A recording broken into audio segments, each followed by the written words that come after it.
Let's take a moment to appreciate dirt, not flashy dirt, not drama mud, but good, cozy, Australian soil. The kind that crumbles between your fingers and smells faintly of eucalyptus, iron, and old secrets. In this dirt, once upon a less hurried epoch, lived a creature with the body of a small hatchback and the spirit of a lifestyle blogger who just really believed in nesting. Meet Diprotodon optatum's smaller cousin, but this time not the one who napped in the open. This time we call them Phascolonus gigas, or if that's a few syllables more than is required for a nap time story, let's nickname this one simply Gurgle. Gurgle is a giant wombat, not metaphorically, not like a big fluffy pet. No, an actual wombat the size of a Volkswagen Beetle, just furrier, roughly 4 meters long, weighing nearly a ton, with a back broad enough to serve as a shaded platform for smaller, lazier reptiles. She is low to the ground, made entirely of curved muscle, stubborn bone, and a slightly flattened outlook on everything. It's about 80,000 years ago in Ice Age. Australian, icy. Here, though, the climate is semi-arid, more shrubs than trees, punctuated by sandstone outcrops and stretches of spinifex grass that hum like an audience, waiting for something to happen. Nothing is happening. Not urgently, anyway. Gurgle wakes slowly beneath a narrow overhang where her enormous frame has left a gentle impression in the soil. Dust has curled around the edges of her fur. A beetle climbs over one hind leg, completely undetected. And then the urge stirs, not hunger, not anxiety, something stronger. The need to dig. Wombats are by nature burrowers. Even at this size, Gurgle has not abandoned the primal call of earth architecture. Her claws fist-sized curved tools of compact gritter, perfectly suited for scraping, pulling, folding, and repeating. A kind of slow-motion industrial backhoe, but with sass. The hole she's currently making isn't a den. Not exactly. Maybe it's a test burrow, a way station, perhaps just enrichment, but it matters to her and to the soil. She begins. One forelimb forward, claws scoop backward, pulling a soft curtain of dirt behind her.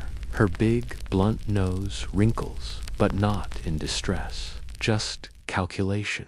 This patch of earth is a little dry, not ideal texture, but digg, able. With every motion, her body lurches gently, not with violence, but with focused confidence. Imagine a beanbag chair that decided to softly conquer a basement. Nearby, emus tiptoe past. A trio of wallabies pause, sniff, and scoff with mild "what's she doing now" energy before hopping away. But Gurgle is entirely alone in her ritual. Her species is not social, never was. Wombats tolerate each other on good days, and Gurgle, though just shy of her species' maximum size, is not looking to entertain. Let's take a moment now to appreciate her feet. Each front limb is tipped, with flattened claws, designed not for slashing, but for scooping. Her digits are sturdy, semi-flexible, the prehistoric equivalent of wearing fitted gardening gloves, with just enough wiggle to adjust weeds. Her back feet, more passive, designed to anchor, to brace, to occasionally itch something otherwise unreachable. And that backside, famously in modern wombats. The rear end is a cartilage-thick, nearly armor-like structure used to block burrow entrances. Gurgle's version, same idea, but bigger. Imagine trying to shove a half-buried boulder, and you'll get the idea. Clunk. Earth shifts clunk, earth moves. Her digging continues for an hour, maybe more. Time is not relevant here. Only progress through dirt, and then finally pause. Gurgle settles back, rests her chin against the rounded curve of a root she exposed mid-dig and sighs. One eye squints against dust motes drifting downward. Was this a good hole? Structurally solid, comfortably angled, cool enough for the next few hours. At least, she turns with some effort, shuffles rear first into the new hollow. Now she stops. Outside, heat rises. Spinifex waves. Insects hum in disorganized symphonies. But here, underground, it's cooler. The air thickens gently with the breath of soil. A breeze touches the burrow's ledge and trails inward in a soft loop. Gurgle licks one forearm, not socially, just instinct. A fly has landed on her ear, but is tolerated. She dozes. You may be wondering, how did such an enormous animal burrow without collapsing tunnels? Answer, very slowly and very low. Wombats big or small create flat-ceilinged tunnels with curved sides. They rarely overcommit. The dens may not be deep, but they are just deep enough, and that's Gurgle's secret. A life defined by minimalism. She doesn't chase, she doesn't stockpile, she doesn't panic. She selects good ground, builds the rough outline of enough shelter, sleeps warmly in her own quiet gravity. When she's younger, her burrows were shallower. Over time, experience taught her to find the right type of dirt, not clay, not sand, but that lovely, loamy middle ground where she can dig and nap with confidence. And these aren't just shallow nibbles into hillside.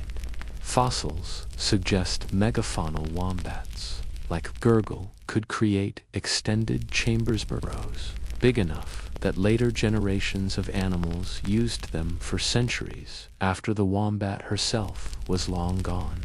One such fossil site in Australia revealed evidence of burrows that had since become makeshift homes for lizards, birds, and even ancient dasyurids, who took shelter from the heat long after the original tenant moved on.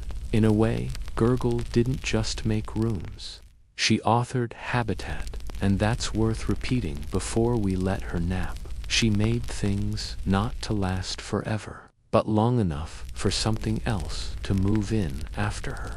Which, when you think about it, is a kind of prehistoric kindness. Outside her den now, the sun begins to lean toward late afternoon. The breeze grows cooler. A cloud moves gently, as if asking permissioning across the whitewashed sky. And still inside, Gurgle rests, not in hiding, not in fear, but in full, contemplative contentment that she has moved the earth slightly today, and now deserves a deep, rumbling sleep beneath the shade of her own design. The sun, as always, has moved on without waiting.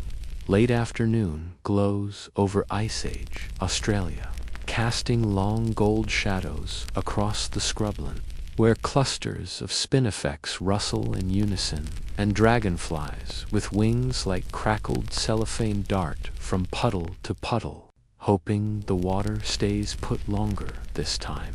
But downstairs, in the newly scooped-out chamber of the giant wombat, otherwise known as Gurgle Things, remain distinctly unhurried. We rejoin her in a state of active inactivities, stretched slightly sideways, one massive back leg twitching now and then to respond to itches no predator could ever reach. Mind you, it's not dark inside her burrow. Wombats, even first-covered megafaunal ones, aren't fans of pitch black. The light filters in gray and amber, cutting through dust motes and highlighting the faint scrape marks along the walls left by Gurgle's generous claws. If you look closely, You might even mistake the walls for decorated clay etched deliberately, though no one will be marketing Wombat expressed cave art anytime soon. A flock of birds sings in keys unrelated to one another. A dingo pads past, uninterested, having long adjusted to the fact that this enormous tank of fur doesn't pose a threat or an invitation. Gurgle yawns. Sounds above barely register because Gurgle doesn't guard her burrow. The idea of ownership is irrelevant in a life so uncompetitive. She isn't territorial in any meaningful sense. She returns to favorite spots, yes, but out of habit, not conquest. Other diprotodon relatives might cross through this region now and then. Smaller wombats, too, passing along family traditions of sniffing at disturbed soil and guessing who last dug there.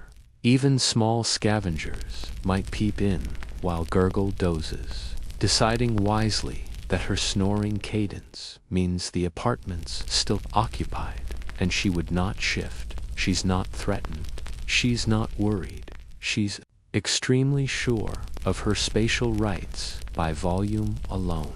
Let's look more closely at how Gurgle's body makes this serenity possible. Her musculoskeletal anchoring is exceptional. Imagine a couch with shoulder muscles. That's what Gurgle brings to a digging site. Her front limbs are splayed like tree limbs, short and wide, ideal forbearing. Weight and redistributing soil a teaspoon at a time.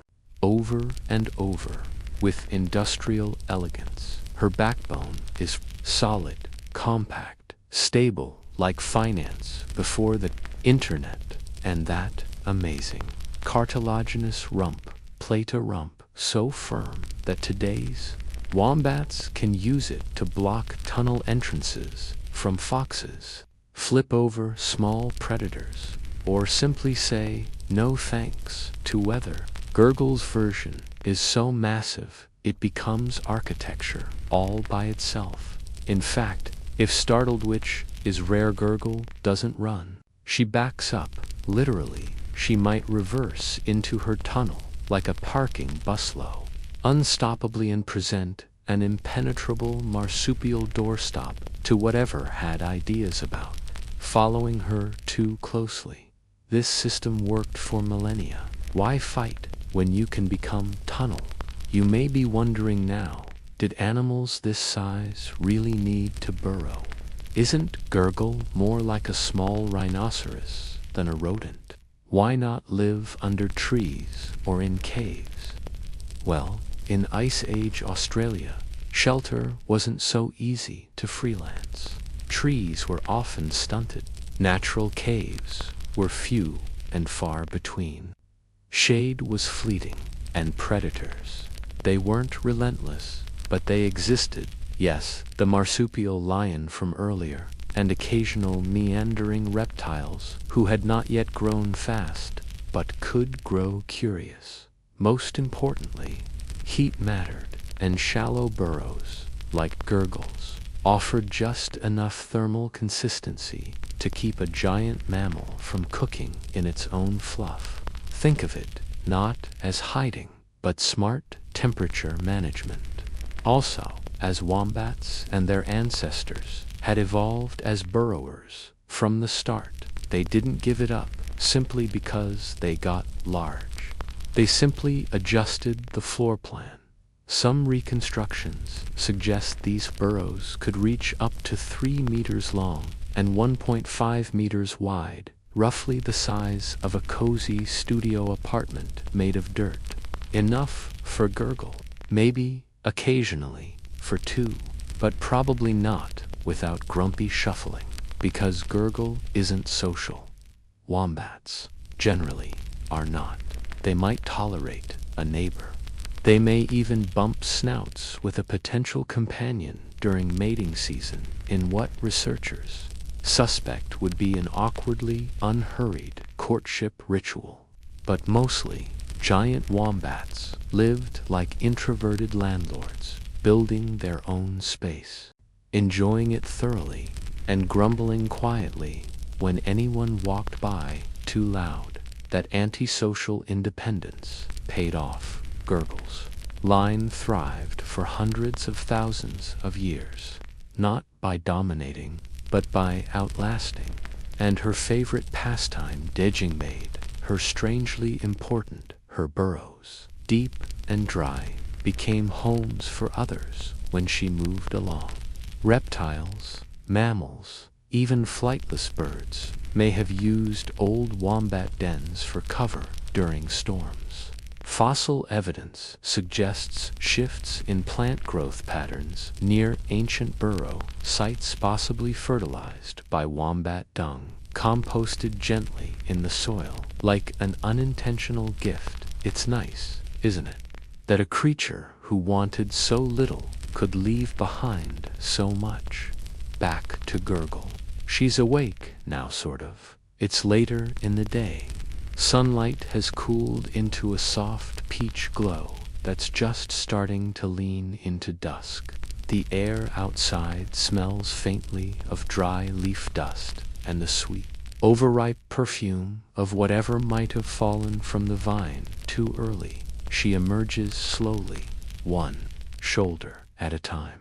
The dirt slides off her fur in languid clumps. She perhaps twice, not to scan for danger, but to assess the humidity.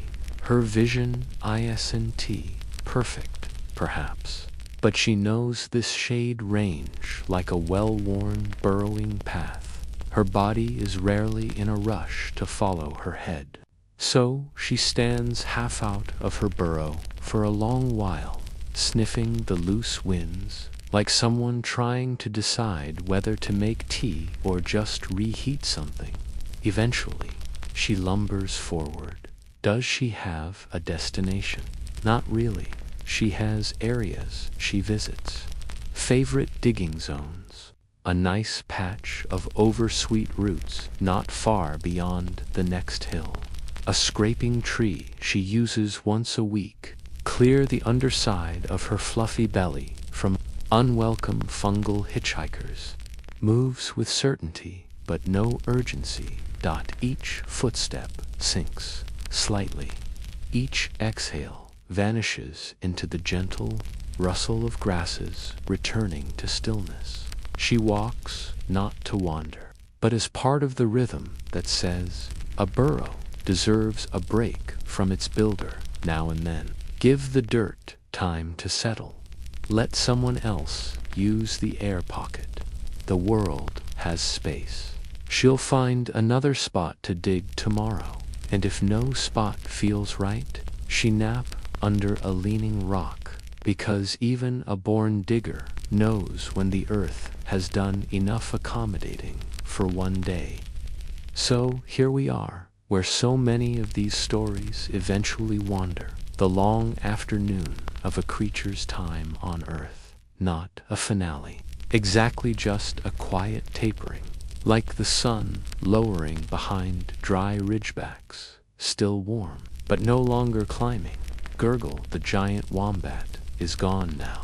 Not suddenly. Not loudly. She and her kind faded like shade lifting off sandstone. Under the creeping weight of climate randomness, human arrival, and all the usual slow weavings of extinction. But she left signs. She left space. Let's trace her fading gently. It likely began with water roar, rather.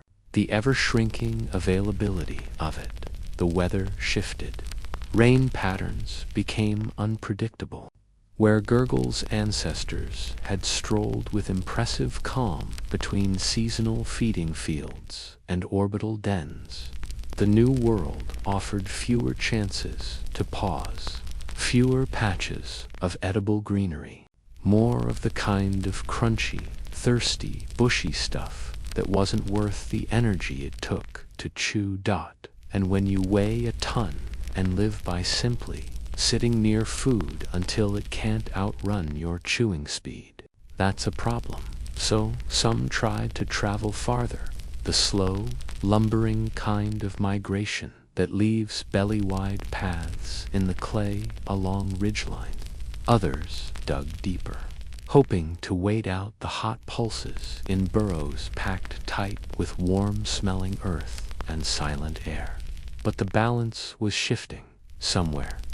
Down the line, humans arrived. Now, it's important to say, there's no evidence that early humans hunted giant wombats into oblivion.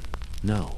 Gurgle's species was likely to antisocial, too sparsely distributed across too harsh a landscape for that narrative to impress us here. But patterns changed. People carried fire. They stewarded land differently.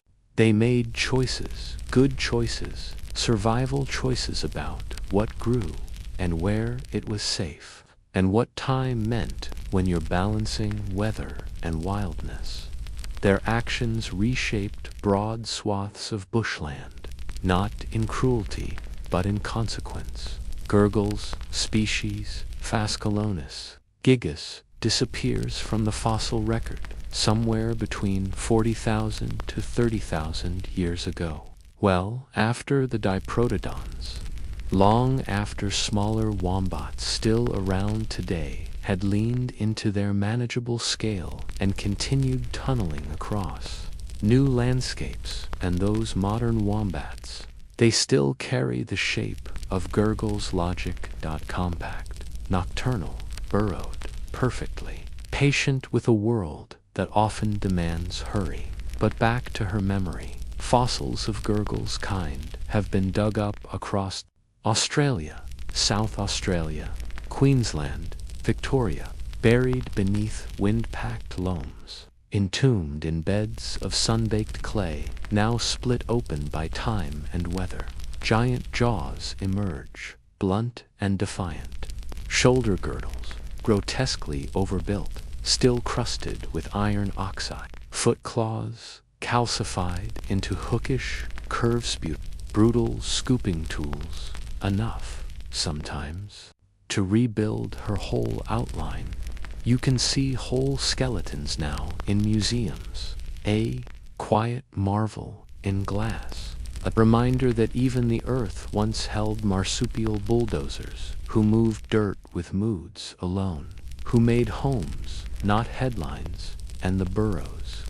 Many are gonna worn back into unrecognizable ground, but once in a while, paleontologists find hollows, oddly wide, low-ceilinged but door-shaped, unmatched by any modern creature. Some still cradle secrets, fossils of small lizards, birds, bats that clearly used the burrows later for their own purposes. One dirt apartment housing.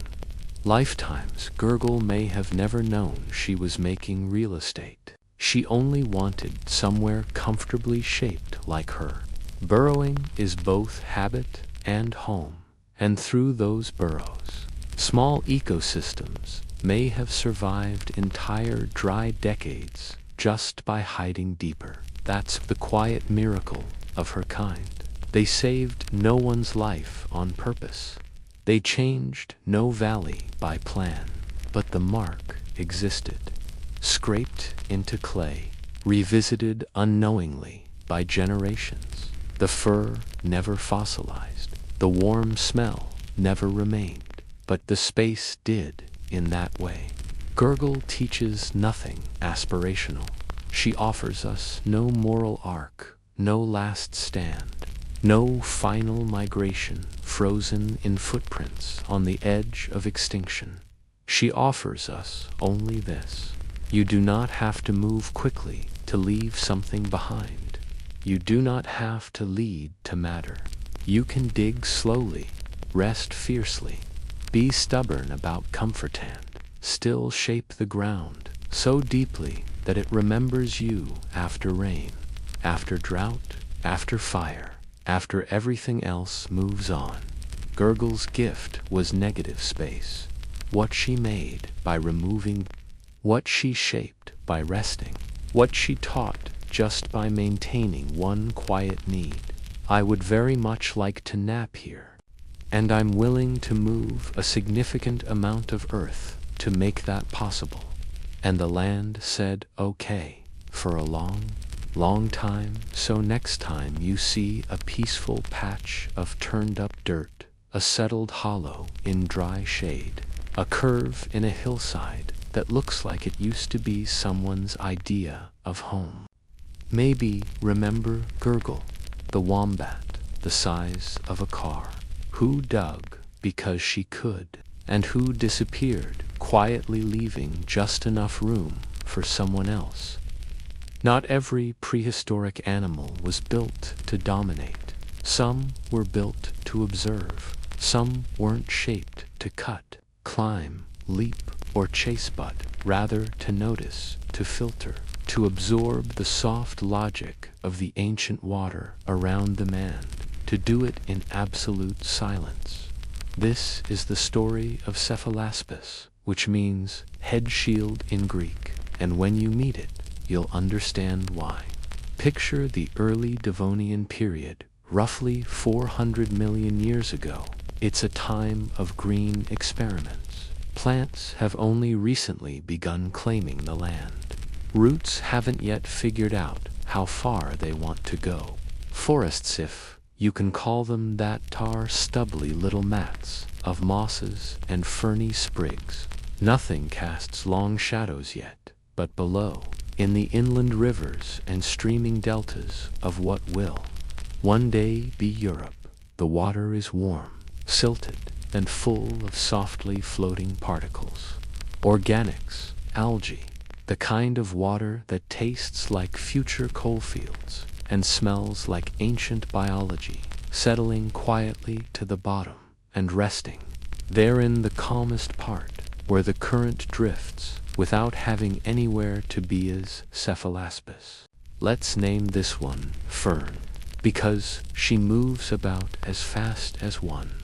Fern is small, somewhere between 15 to 30 centimeters long, depending on her age and particular variety. About the size of a dinner plate, but shaped more like a scoop than a swimmer. Her body tapers into a streamlined tail, but her defining feature, that enormous, rounded dorsal head shield, a broad, flattened, shovel-like structure, sweeping out to the sides like an elegant old hat from a river gala no one else attended. It looks comical at first, until you realize it's quite possibly one of the most perfect tools in the slow-moving animal toolkit, because Fern isn't a predator. She doesn't chase anyone. Instead, she lives as a bottom-dwelling filter-gatherer, or benthic feeder, resting nose first in the silty substrate, pausing often, moving only just enough to stay fed and not buried. The head shield, it serves several vital purposes, all of them usefully boring protection from above. She's nearly unbiteable. Her jaws, rudimentary though they are tucked beneath that broad shield, and her tiny body is wrapped mostly under cover.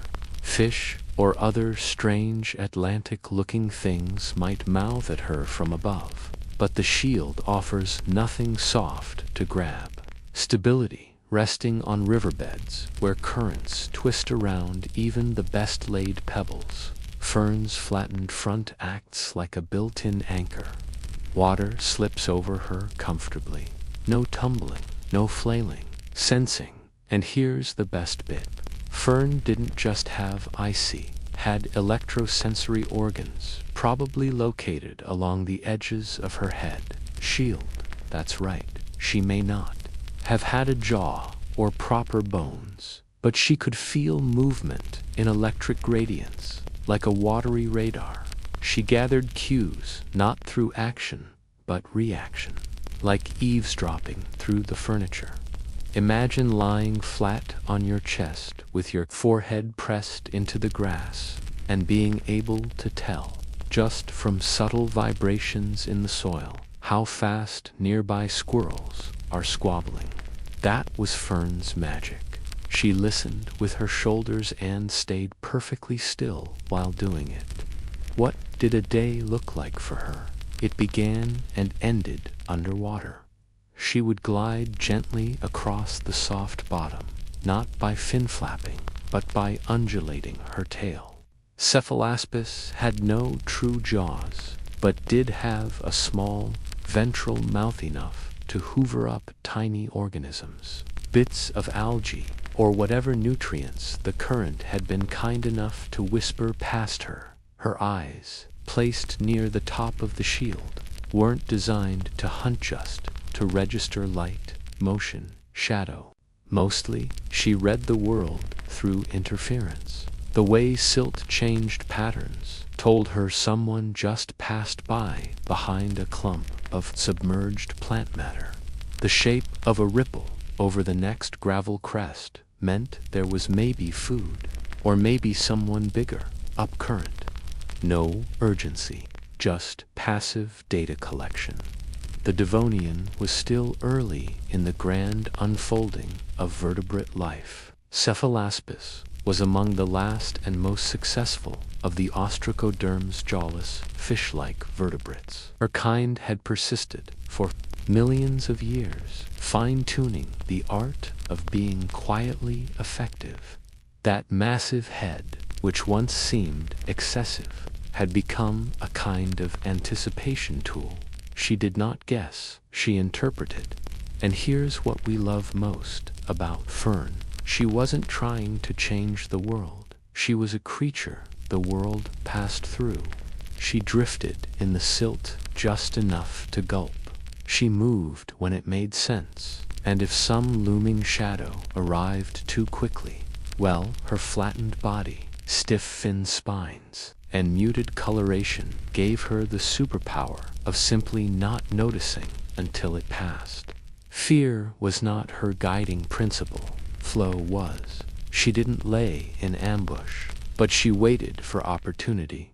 She didn't search with eyes, but felt with her jawless patience. And when food came close enough, perhaps a little springtail larva or fragment of decomposing leaf cluster, she just opened her mouth. No striking, no gulping, just polite suction. TTHHHP. Settled stirrings through the overlying layer of particles. Water pressure shifted. Something, somewhere, was happening. It probably wasn't about her, but she noticed, which for a cephalaspis was more than enough. We'll leave her now, half submerged in the fine Devonian detergent of early fresh water. Her shield is dusted lightly with heavier sediment. Her spinal column cartilaginous and tidy, ripples once gently and comes to stillness. She is, as far as anyone is concerned, ready, part of the landscape, part of the rock that hasn't happened yet, part of the listening that came before words. Just a finless whisper of intelligence, pressed low into the world, asking no questions, and yet hearing all of it speak. Stillness, for most creatures, means vulnerability. But for Cephalaspis, stillness was a strategy. There are no frantic flutters in Fern's world, no need to flinch, no competitive dashing upstream. This is Devonian, freshwater, life-low current, high silt, medium drama at worst. We find Fern nestled against the side of a gently sloping gravel bed. Silt rolls up faintly at her flanks as the current changes angle, like a polite sheet being turned down on an already snoozing guest. She's not asleep, never quite asleep, but she is doing what she does best, waiting with intention. You might not even notice her if you don't know what to look for. That wide, shovel-like skull. It blends perfectly patterned with small, rough textures that collect dust particles the way moss collects do. Her eyes are focused, upward, not sharply, but meaningfully. Just two soft dots at the top of this forehead and well positioned, so she can track the outlines of light as they warp and wobble through drifting algae. And that head shield. It's not just decorative, it's directional. Cephalaspis didn't invent sonar, but she made great use of water pressure. Tiny canals within that bony shield were likely lined with pressure-sensitive cells, a system known in more modern terms as the lateral line, like a radar strung along a fish's body. It detects motion and vibration in a awareness most humans would compare to gut feeling if their gut was also their face. For Fern, the river spoke constantly, just not with sound. Every passing shape left a pressure trail. Every burrowing worm fluttered a current quirk. She didn't react unless something demanded it, but she always knew. Now, that's not to say Fern's life was entirely peaceful. The Devonian may have been beautiful, but it wasn't empty all around her. New evolutionary experiments wobbled into relevance. Creatures with fins that thought they were limbs. Bony fishes with armor-plated frowns. Eel-like slime wigglers trying to defy gravity. Directly above, at least today, are small, early placoderms, armored fishes casually drifting past, jaws slightly ajar, as if questioning whether Fern tastes like river rock or river snack. She doesn't flinch, because flinching is a waste of energy.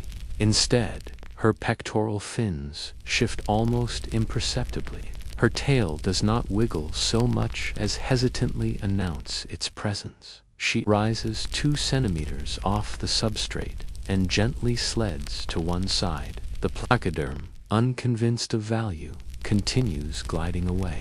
This is motion divorced from panic. It's not a sprint. It's not a retreat. It's just a mood change, expressed with skeletal float logic. Think of a leaf repositioning on a shallow tide pool. That's Fern's fleeing mechanism, and it works just fine. Let's take a closer look at her body, because it's wonderfully dull in the most efficient way. No jaw, Fern lacks the bone structure for chewing. She eats like a sponge with preferences, sucking up fine particles, and only mildly discriminating among them. Cartilage inside. She doesn't have bones in the sense we do. Her skeleton is cartilage-based, lighter and more flexible. She's less a machine and more a jelly sculpture with goals.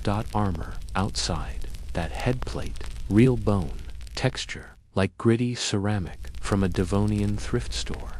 But it's hers. It defines her. And beyond that plate, her body narrows torpedo-like toward the tail, but never in a hurry about it. It's like she was designed by someone who got very enthusiastic about the beginning of the fish and took a long nap before finishing the end. She is the compromise version of mobility, but that's enough now and then. She does move, not for survival, for groceries. When a patch of sediment seems silt-starved, or a bit too clean to contain snack fragments, she slowly undocks herself from the underlayer, pushes off with a series of tiny tail tugs, and glides. Not with intent, just away from the previous spot. Cephalaspis believed in geographic flexibility, aligned with minimal investment. She didn't swim as a hobby. She swam because sitting wasn't going to dig up the algae cluster 3 centimeters to the left. And even when she settled again, there was no anchoring drama, no digging, no burrow. She just stilled herself until the silt decided she belonged. What hunted her? Well, likely not much. Unfortunate cephalaspids may have been snagged by jawed fish, but honestly, Fern's design didn't warrant much attention. Flat, bland, rock-colored. She had mastered the evolutionary stratagem of low visibility and even lower profile. Forget being fast. Be unremarkable. Be a paperweight that no one can digest. Did she ever change? No. Not in our modern sense. Cephalaspis didn't evolve flashy updates. She didn't sprout new fins or test out expressions of anger. She simply lived the same way for millions of years, gently, repeatedly, precisely, whatever. Genetic code told her how to flatten her skull and rest against gravel. That code was wildly successful until, of course, it wasn't. Because eventually, the ones with jaws, quietly, around her and static elegance, became less survivable. It wasn't that anything attacked her all at once. It's that food changed shape, competition changed strategy, and Cephalaspis didn't have a second act. She didn't diversify. She didn't resist. She simply stopped showing up in the fossil record about 390 million years ago. Not with a bang, not with a bubble, just with absence. But you can still find her in the ancient rock beds of Wales, in the silty vein lines of Devonian fossils. Orthophosphate preserved impressions of her head shields, laid flat like ceremonial plates no one ever dared eat from, lined carefully in layers of long-pressed shore mud. Sometimes you'd swear they still give off a hum, not sound, not memory, just that gentle Devonian frequency. Move, if you must, but stillness gets you far. Let's picture Fern one last time, not in motion, not even sensing much today, just resting, halfway buried in fine Devonian silt. Her wide head shield collecting enough particles to disguise her as nothing at all. She's still alive for this moment, but in the sweep of geologic time, some moments fold into permanence, because this will likely be her last glide. All around her, competition has escalated. Fishes with articulated jaws now rule the midwater. Some species have fins that resemble protolimbs. Sediment is quickening. Food particles swirl into narrower clouds. And creatures that chew and chase don't always wait for you to filter something your way. It's not violence. It's pace and Cephalaspis can't keep up. But while Fern herself may not survive this age, she will, somehow, still have the last word. Her body, with that gorgeous, iconic, bone-plated heads resistant to decay. Not immune, of course, nothing is. But in the quietest conditions, in oxygen-poor riverbeds, in thin layers of microbial mat that protect what falls gently, without struggle, Fern's form has a chance. The soft tissues, gone in days. The fins dissolve quietly, but the head shield remains, pressed flat, settled, tagged by time like a note, slipped between sedimentary pages. Here's the secret no predator ever knew. That head shield was also a fossil trappa pre-built memorial, rounded, sturdy, weight distributing. It kept Fern anchored long enough for the world above her to forget she ever stirred. The slow miracle begins. Layer after layer of minerals build around her headplate. Silt compresses. Heat changes chemistry. And Fern, once just a sentient, quiet blob with excellent peripheral awareness, goes geological dot. Flash forward about 390 million years. Give or take 3 coffee breaks. We're now in what used to be Wales. The rock underfoot doesn't remember, much not actively, but it holds clues. A paleontologist scrapes gently at a shale slab, brushes dust from something oddly symmetric, something wider than it should be for a fish this small, something like a pillbox lid with texture, and there she is, Fern, face down, forgotten, complete, The expert looks once, pauses, smiles, not because they recognize her personally, of course, but because the shape is unmistakable, perfectly preserved, like it never hurried a day in its life. And through her, we learned how not to rush. We finally noticed that eyes aren't the only way to sense the world, that mouths don't always need teeth to be clever, that armor is more than battle, it can be shelter, sensor, array, legacy, that stillness may not change the world's direction, but it records it more fully than a sprint ever can. Today, Fern and her kin are extinct. The age of jawless fishes is gone, replaced by elaborately articulated hunters, grazers, and thinkers. None of them wear their foreheads around like shields anymore. No modern animal listens with its shoulders in quite the same philosophical way, but Fern remains with us, not alive, but etched. In rock shelves, in children's science books, in museum drawers, tagged with unassuming labels like Cephalaspis, SP, Devonian Formation, Siltstone Matrix. And every time someone picks up her fossil plate and wonders what it was like to live like this, they activate her. Again, the listening, the waiting, the not needing to be more than enough. A time of arms races and accelerated growth. Fern was the quiet creature who said simply, I will gather what drifts by. I will slide aside when things come close.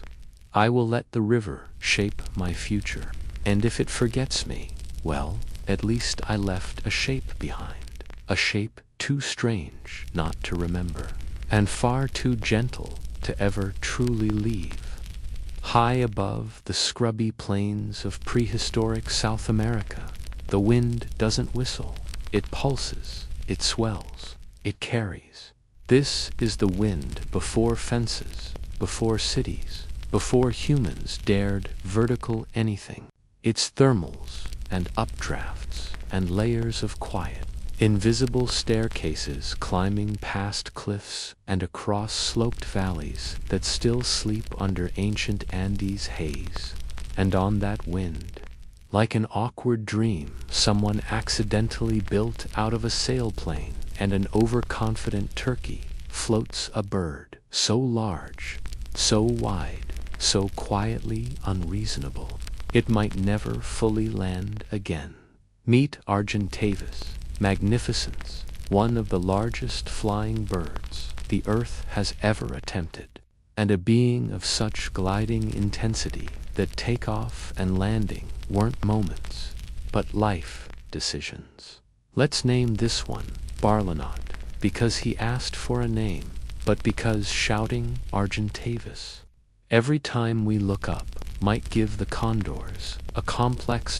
Barlow is gliding at altitude. Wings outstretched to nearly 23 feet tip to tip.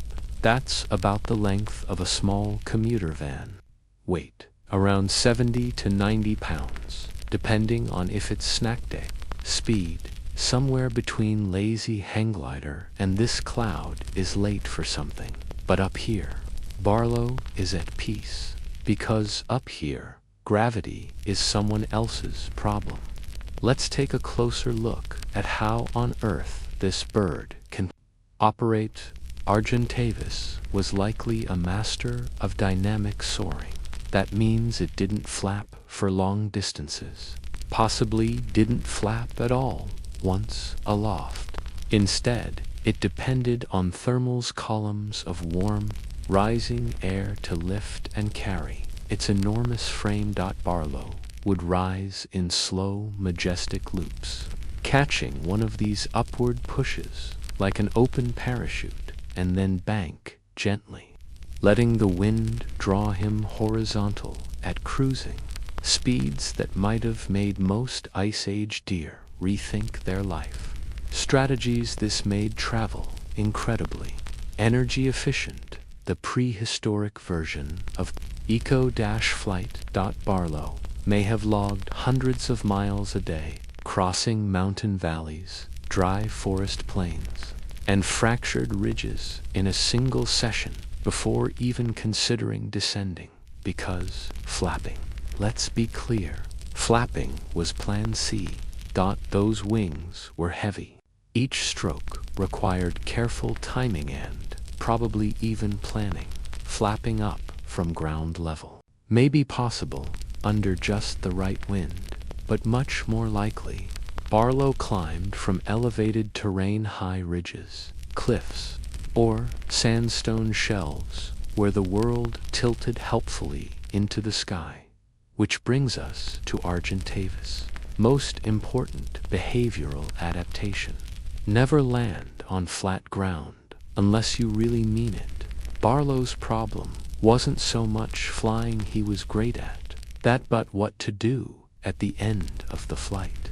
Landing, for such a massive creature, was a negotiation with physics, wind, and the general optimism of not tripping over one's own talons at 35 miles per hour. He could probably land on slopes, open ridges, or gentle declines with updrafts. But if he had to come down unexpectedly, if a storm rolled in or an ankle twisted awkward disaster. Barlow, for all his size, was not built for taekwondo. His legs were short, adapted for perching on cliff edges, or maybe waddling clear of a carcass before takeoff. He couldn't leap like a heron. He couldn't climb like a vulture. He floated.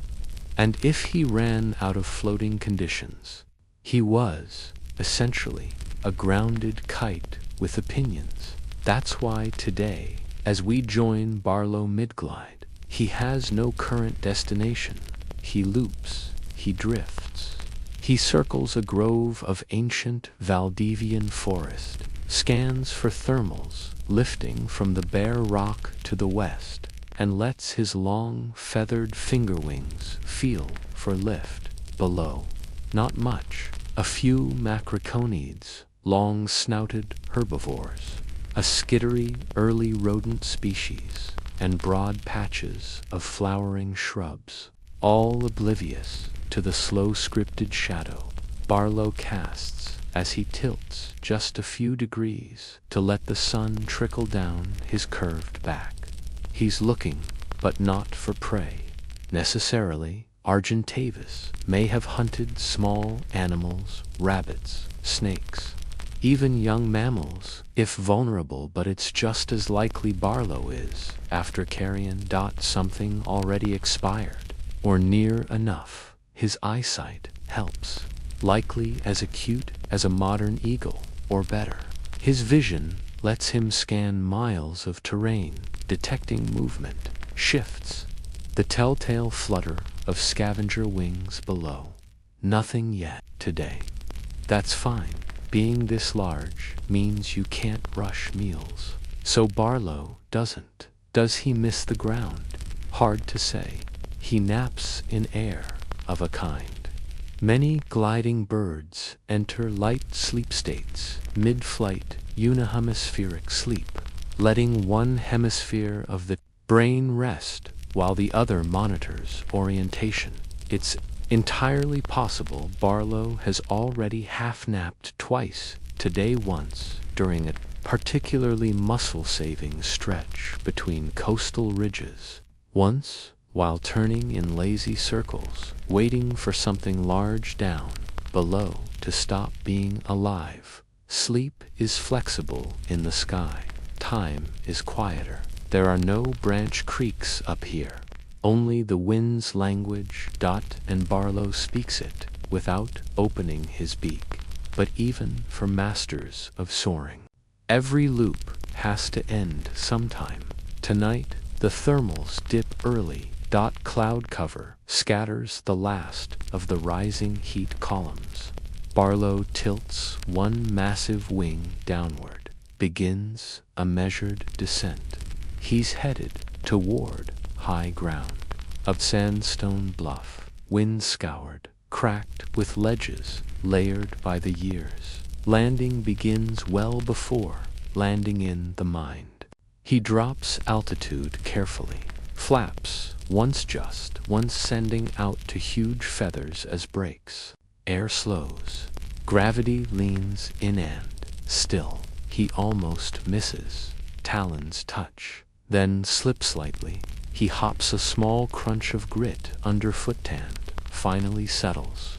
Wings slightly askew, one beat behind grace. Not a crash, not quite, but he will need a minute, a stretch, a full refold of those wings. There's no such thing as a dignified landing when your wings are the size of a rowboat and control is 90% permission from the sky. But Barlow is down, and that is enough. He tucks himself along the stone line, nostrils wide, AI scanning. He won't move again tonight, maybe not tomorrow either. Big birds like Argentavis didn't flap for fun or jog for enrichment. They waited. They rode thermals the way kelp rides waves tempo-guided, gravity-proofed. And now, as the sky shifts into a velvet blue, pale stars pricking at the edges of the wind's memory, Barlow sleeps, wings half crumpled around his back, like canvas sails hung out to dry, not worried about cliffs, or predators, or even falling off, because cliffs aren't scary. They're the first part of flying again. Barlotha Argentavis magnificens we met in Midhurst had, by his standards, a very productive evening. He hasn't died. He's landed without embarrassing himself.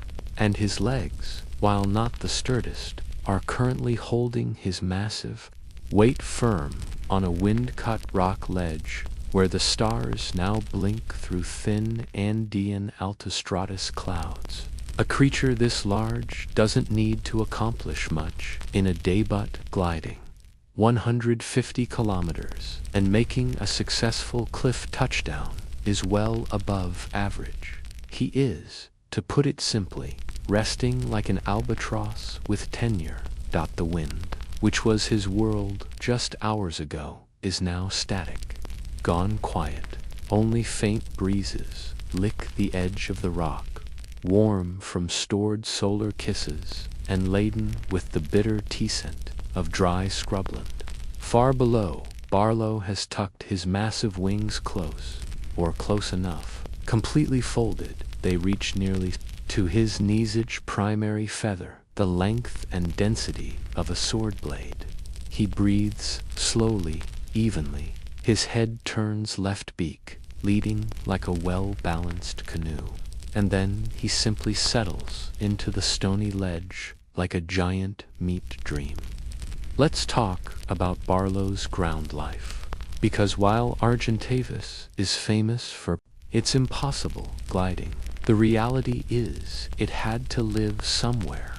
And that somewhere was likely up high, always. Think of cliff sides, steep ridges, ancient plateaus, anywhere that caught the wind before everyone else in the valley noticed it existed.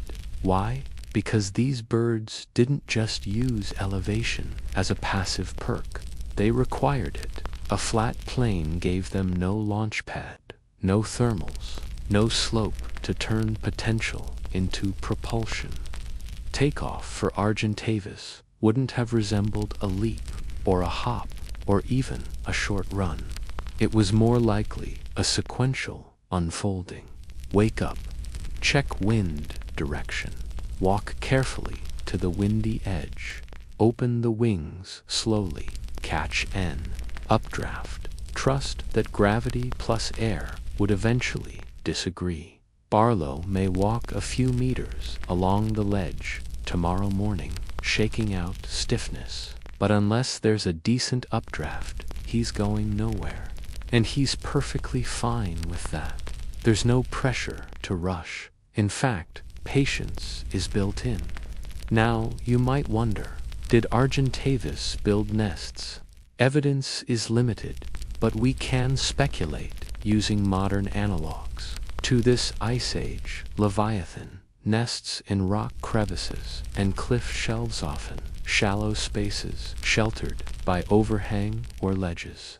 Barlow may have done the same, although his size means that shelter often looked more like very flat stretch of high land with no immediate death rails. He probably didn't build a twiggy, pillowy cradle. He may have gathered a few sticks, maybe a half-hearted scrape in a soft slope, just enough to prevent eggs from rolling away in a gust. We can imagine him, years earlier, as a young adult, clumsily claiming a ledge with a lot of dramatic fluffing, only to settle immediately once no competition showed up. Argentavis likely laid 1 to 2 large eggs at a time. The chicks, enormous, downy, probably the size of turkeys before they could even preen. Barlow's kind may have taken even longer given their mass, which meant parenting was not a casual exercise. Barlow's partner, let's call her Posswood, if not years, near young whose needs amounted mostly to warmth, food, and absolute cliff-edge avoidance. Even adolescent Argentavis chicks couldn't fly until their joints and wings caught up with the rest of them. Standing must have felt like trying to balance a sofa cushion between 2 volleyball nets. So what did Argentavis do all day when it wasn't parenting, gliding, or landing in fear? Mostly watching. Barlow would spend hours perched motionless, scanning the terrain below, often across dozens of kilometers. His eyesight, like modern raptors, was potentially up to 3 or 4 times sharper than a human's. He could spot movement in canyon gullies from the height of a skyscraper, a dying mammal, a struggling tapir, a failed predator's carcass, all visible to him while remaining completely still. And that stillness, energy, magic, because Barlow, for as wide and epic as he looks in midair, eats infrequently. Gliding is an efficient flight style. Muscles aren't taxed the same way as in powered flight. And if his foraging radius spans multiple ecosystems, he might go days between meaningful meals. But once he eats particularly carrion, he would eat deeply. A banquet at the height of death.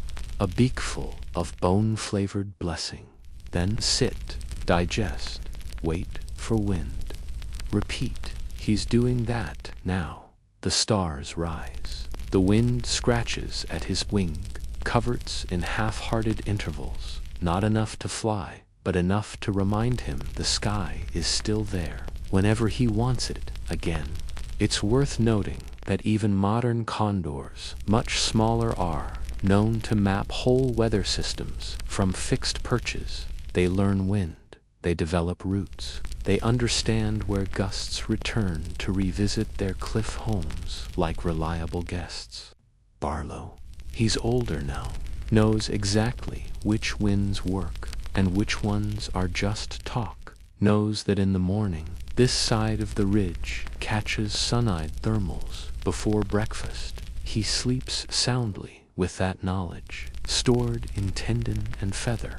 He shifts slightly, tail feathers lift, then rest, and above him, 3 satellites blink down through the thin cloud layer, where, 6 million years later, machines would orbit a world no longer floored by flight. Even asleep, Barlow dreams of gliding, not falling, never flapping, just direction without resistance.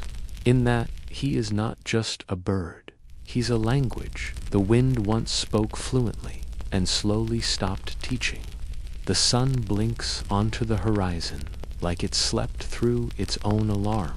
A thin, golden line breaks over cliffs and dusts the Argentinian plateau. Some 6 million years ago, in a time when grasslands still gossiped with glaciers, and volcanoes muttered softly beneath rising Andes stone. Barlow Argentavis magnificence wakes, not with sound, but with feathers shifting toward the wind. He doesn't spring up, he doesn't flap. What he does is listen, because for a bird of his size, the wind is not optionally, is permission. And today it's generous. It scrapes warmly up the ridge at a familiar angle, pooling at the edges of the sandstone outcrop Barlow has called Breakfast Cliff for the better half of a decade. He steps slowly to the edge, wings part not fully, just testing, stretching, feeling if the sky can still carry him. It can, and so, with a single step knot, a leap he tilts forward.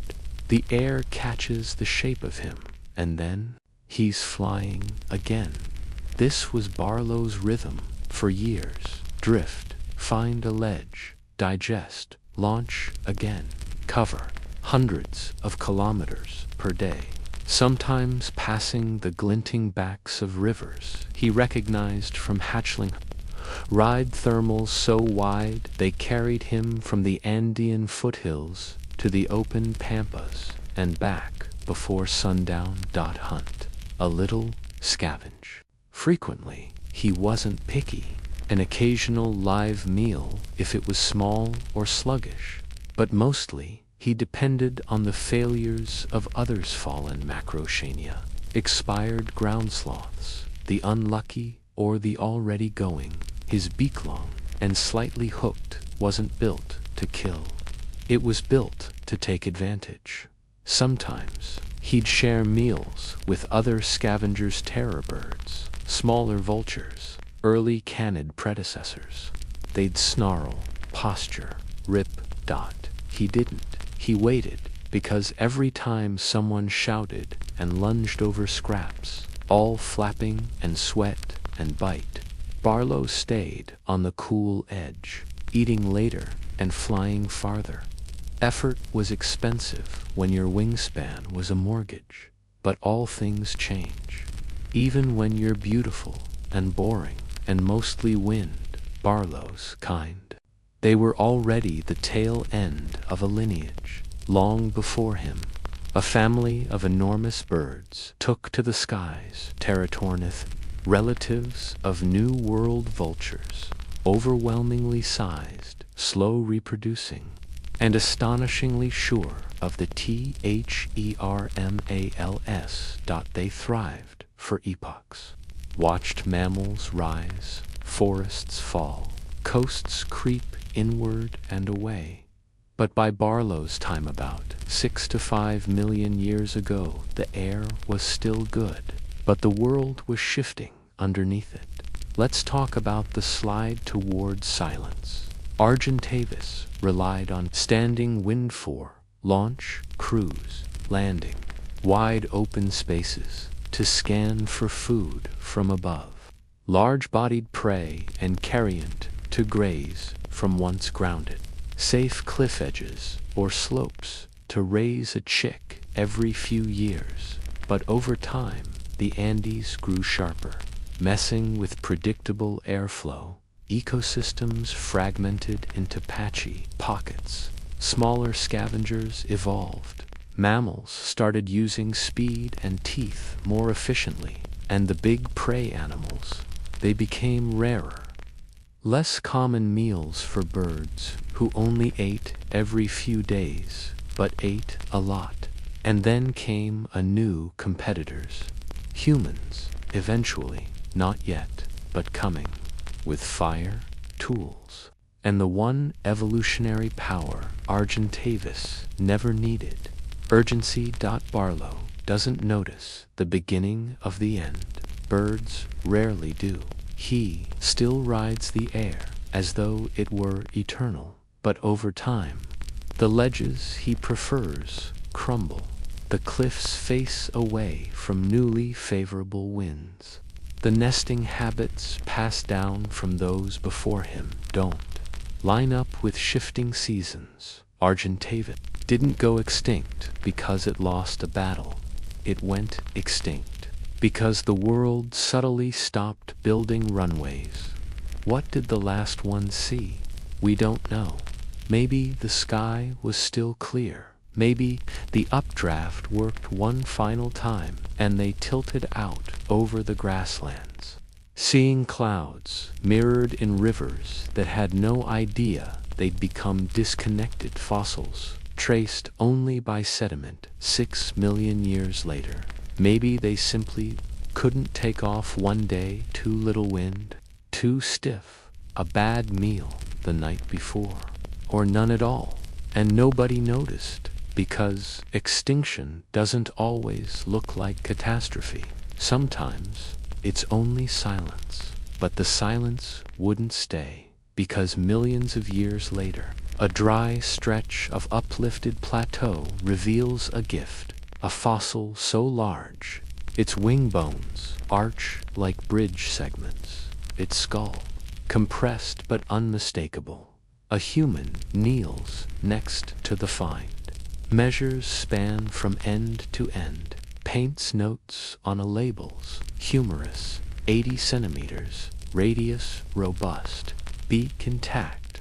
They step back to photograph it, but they can't fit the full thing in the frame, because the bones are too wide, the wings too long, the bird too big to land gracefully.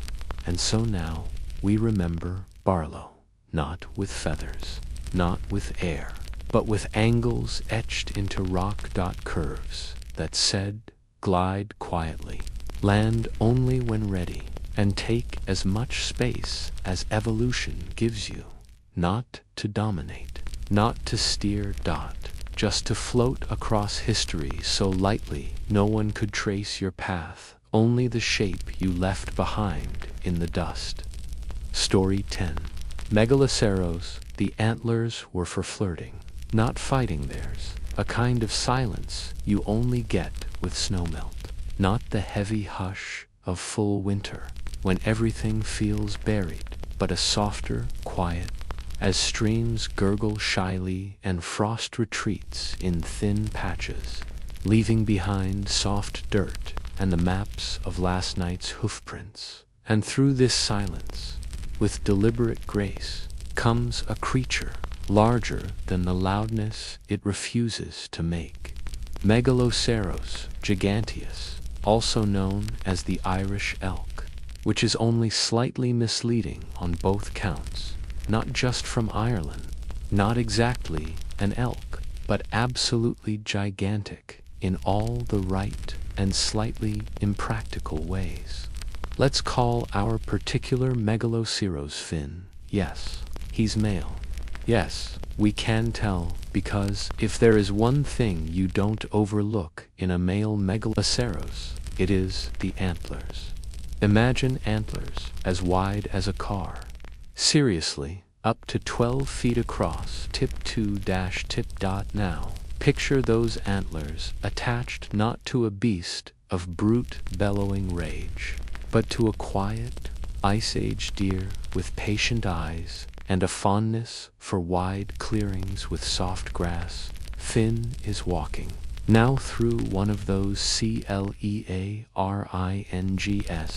Step, head tilt, ear twitch, pause. The trees give him room, not because they politely move as trees rarely do boot, because he simply doesn't go where they cluster too closely. He can't afford to. His antlers are too wide for gossip. Let's talk about those antlers. Not sharp, not built for impaling. Instead, they're shaped like enormous fern-frond paddles, palmate structures fringed with points along the outside like artistic exaggeration. They grow anew each year, starting with fuzzy velvet nubs in late spring, expanding with maddening slowness, until autumn reveals them in sheer, polished glory. Over 40 kilograms of pure bone, balancing on a neck that has trained its whole life for this exact weight. And what are they for? Not defense. not rutting violence, at least not how most people imagine it. You don't charge with antlers that size. You display them. You turn your head and let the sunlight land on the broad plains. You walk a little slower when someone's watching. You tilt just right when the herd's moving, so no one can look away. They are, to put this gently, one of nature's finer examples of flirtation over function. Finn's walking not because he must, but because it's a good morning for being seen. There's another bull in the valley, younger, antlers, still asymmetrical, points grown in like the learning of an accent.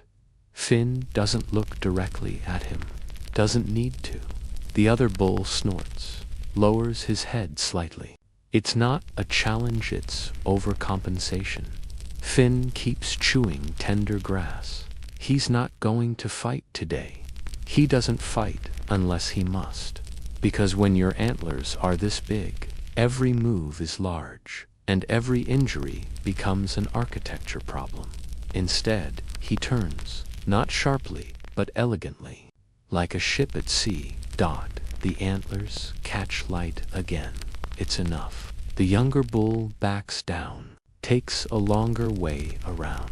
Lessons in posture delivered without a single word. Now, Finn settles for grazing.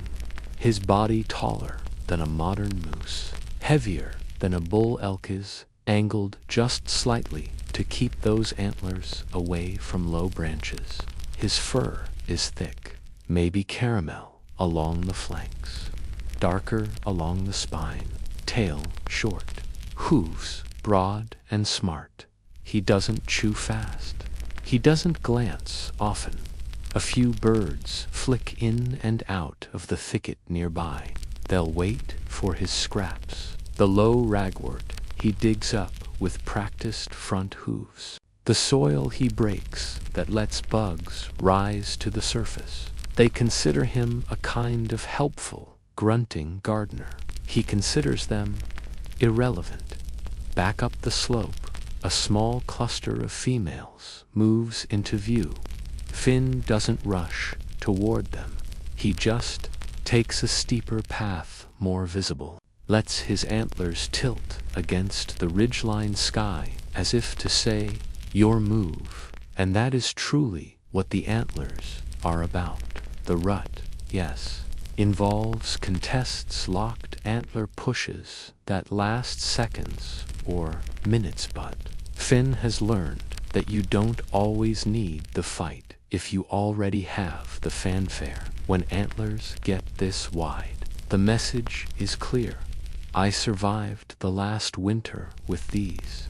I carried this scaffolding across half a valley and still outran wolves. I know about grass patches you haven't even dreamed of yet.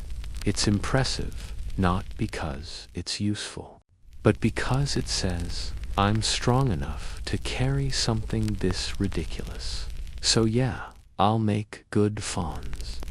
Finn lowers his head again, not in submission, but to graze. As he bends, he angles to avoid scraping his antlers on the ground.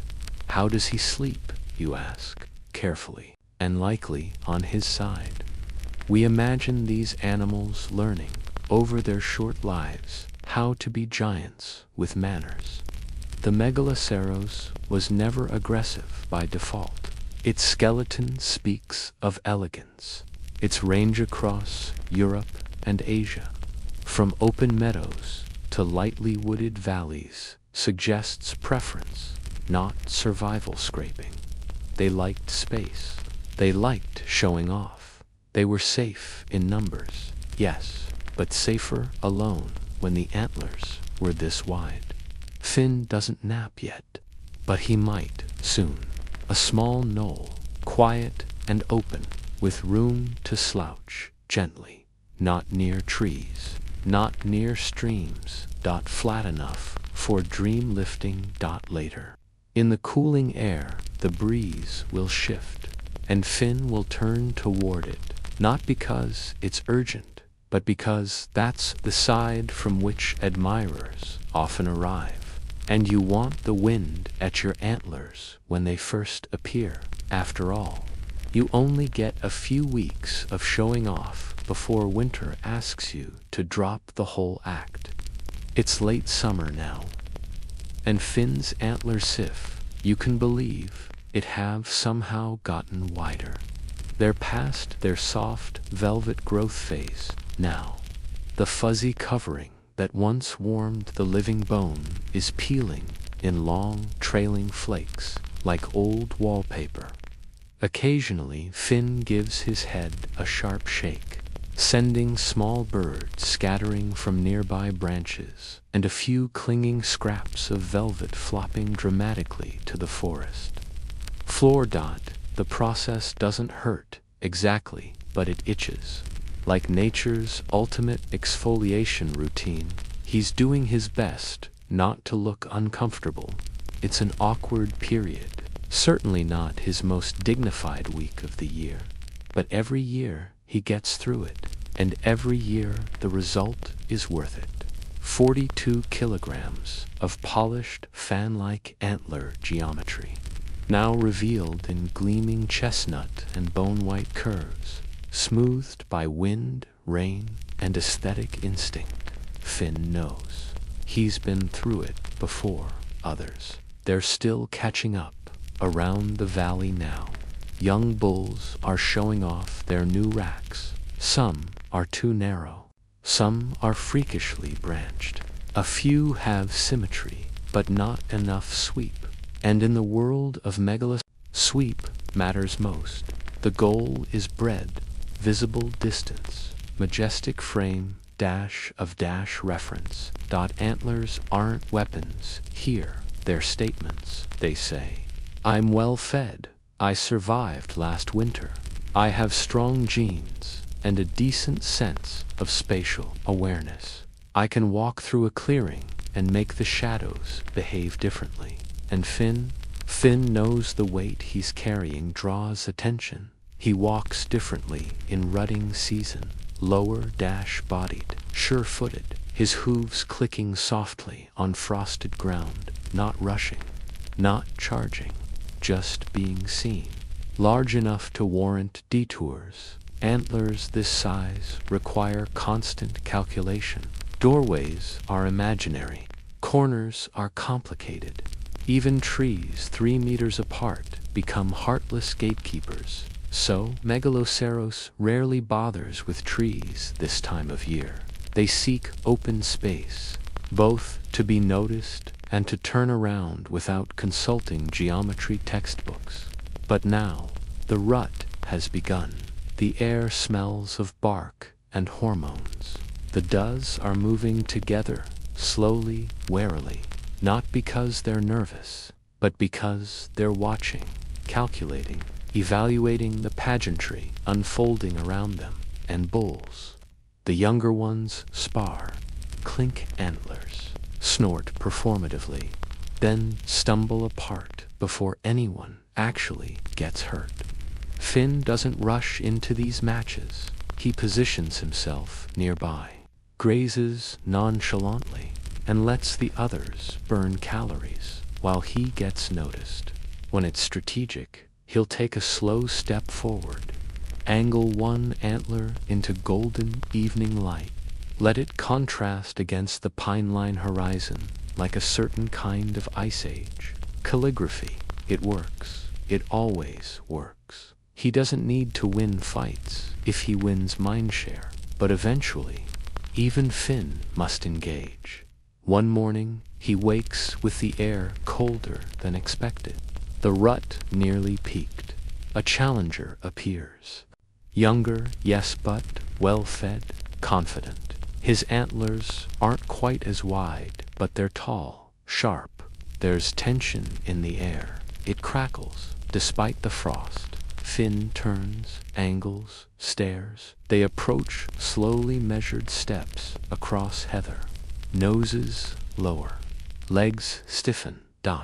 And then with a lunge and a clap, their antlers lock. Not as weapons, but as truths to be tested. The clash isn't violent. It's rehearsed. Push, pull, lean, pause, evaluate. Each moment is a slow-motion negotiation. A ballet in bone. It lasts 40 seconds. A push, a weight shift. One stumble, and it's done. The younger bull disengages, staggers backward with a rattle of antler tips against a sapling, then turns tail. Not defeated, just escalated. Finn lowers his head, snorts softly, returns to grazing, never once lifting his voice. Why? Because he doesn't need to explain. His antlers have spoken. Back at the edge of the clearing, the females begin to move. Closer now, not urgently, but with curiosity, approval, interest, packaged in hoofsteps. Finn lifts his head. Velvet shed antlers, now smooth and noble, above wide ears. He doesn't move toward them. They come to him. That is how it works, when your elegance outweighs your need for effort. Let's pause here and talk about what makes Megaloceros a gentle marvel in the fossil record. Size. The largest deer genus to have ever lived, standing up to 2.1 meters, 7 feet at the shoulder. They were nearly as tall as a modern moospet, carried their antlers broader and wider. Form. Their skeletal remains suggest a body built not for speed, but for posture and display. Long limbs for high-stepping through tall grass, a deep chest for powerful breath, and a densely muscled neck for carrying the way of seasonal architecture.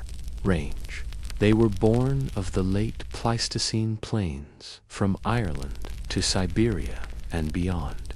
A continent-wide spread of curated symmetries, walking patiently among early mammoth trails and underglaciers, still disagreeing with coastal weather patterns and their extinction.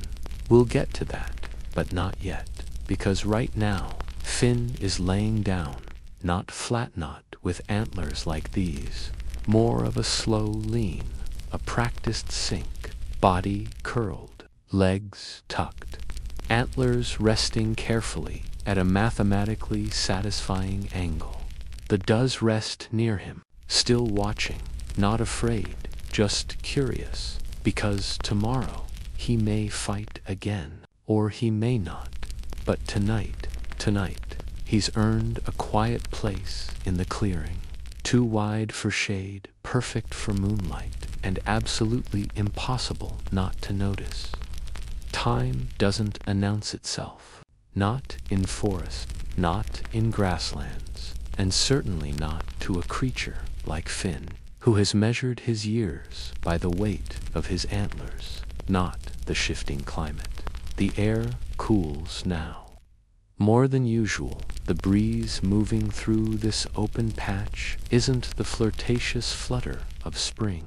It's pressing downward, thickening, carrying with it a kind of silence that even Finn can feel in his bones. Not fear, not yet. Just a slight sense that the rut's music is ending. Finn's antlers are at their peekaboo and stronger than they've ever been.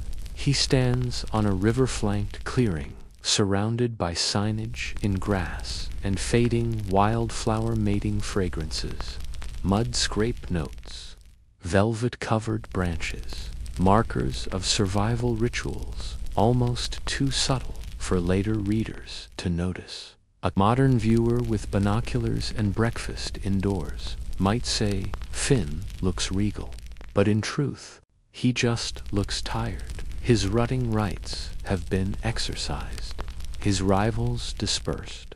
The does, once drifting in cautious loops around him like satellites, are now leading their shy young onto quieter ground, and Finn, he lowers his head, lets the wide paddles rest gently against the rising stems of dry grass, carefully, always carefully. Wider may be better. But wider is above all things, delicate. But something subtle is breaking beneath his hooves, something he doesn't recognize and wouldn't have words for. Even if deer believed in narrative foreshadowing, small changes. Winters are longer, less predictable. Plants are shifting. The open grasslands, where Megaloceros' antlers shine, are shrinking, giving way to re-emerging forests. And those glorious antlers, shockingly, they don't fit well between trees. Where once a kilometer-wide expanse meant prestige and space, the world is closing in. More than that, there are new sounds in these valleys. The spark clatter of unfamiliar tools, the clicking sameness of repeated foot patterns, pipettes. Humans are reaching farther now, stepping onto browsing paths once traversed only by elk, mammoths, and wide-antlered kings. And while there's no evidence of coordinated hunting against the signs are present in shadows.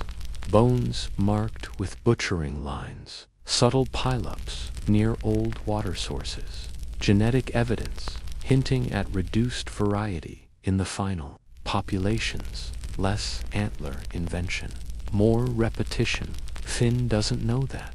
But nature begins delivering quiet warnings, fewer places to walk, fewer does interested, more scraping against tree trunks simply because the paths are narrower than yesterday. Even greatness feels awkward when the world resizes beneath you. Still, Finn doesn't panic. No, Megaloceros did. That's not how they're built. They're not alarmists. They're bones with built-in routine. They carry elegance like luggage they never set down. And so, for a few more thousand years, they tried to adapt. Some grew smaller, antlers that curved differently. Lake stage. Megaloceros fossils show variation attempts at reshaping greatness to fit the forest. A desperate elegance. But the Ice Age ended, and the grasslands gave way to forest. And in the shade, things that were once meant for light tend to go silent. Fossil remains tell us the last known Megaloceros populations may have survived in what is now Western Russia. As late as 7,000 years ago, after humans began building civilizations that's less extinct before time remembered, and more extinct just beyond our ability to notice. Imagine him, some distant descendant of Finantlers, still wide, but not enough to win anyone's attention anymore. Walking through low forest light, trying to find an opening. Today, we find them in peat bogs, mostly. Perfectly preserved bones lying flat in ancient marshes. Waterlogged antlers, still broad as table fans. Jawbones with teeth worn smooth from ground-level grazing. Pelvises compressed under centuries of silt, and the headpieces, they survive better than anything. Those flattened crown racks, often uncovered first, still radiating size and showmanship. Even in silence, we display them in museums now. We hang them above libraries and refer to them as marvels. Imagine being able to walk through a forest with those, we say, laughing, never quite realizing that was exactly the problem. Still, not even extinction can erase intent. And every time someone stares up at a mounted Megaloceros skull towers, under those 100-pound arcs of polished bonasks, what was the point of all this? We might answer, to flirt, to stand still and let the breeze pick favorites, to carry the weight of admiration while pretending not to notice, to show beauty evolved because it could, and not just because it helped. And maybe, somewhere in the back of time, Finn still leans into that morning sunlight, surrounded by distant does and the sparkle mist of last night's frost. Antlers curved like sails, pointed nowhere but made perfectly to catch light. Story 11.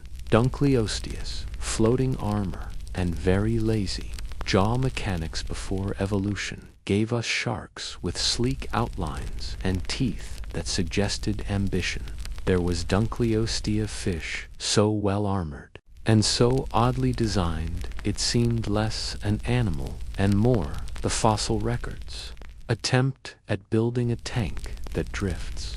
Let's rewind time to roughly 360 million years ago, the waning years of the Devonian period, often called the Age of Fishes, and rightly so.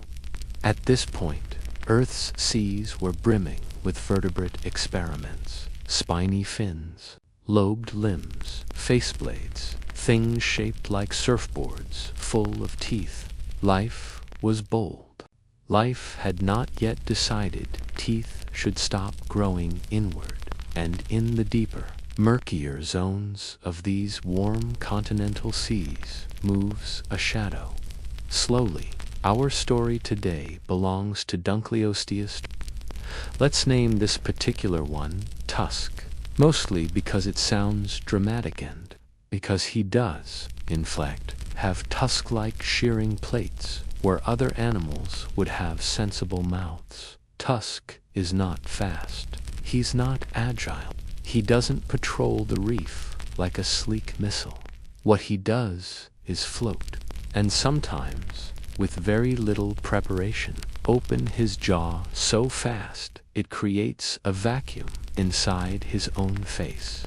Let's talk about that. Dunkleosteus didn't have teeth. It had self-sharpening jaw razors. Its plus lower and upper jaws were made of bony plates, shaped like curved cleavers.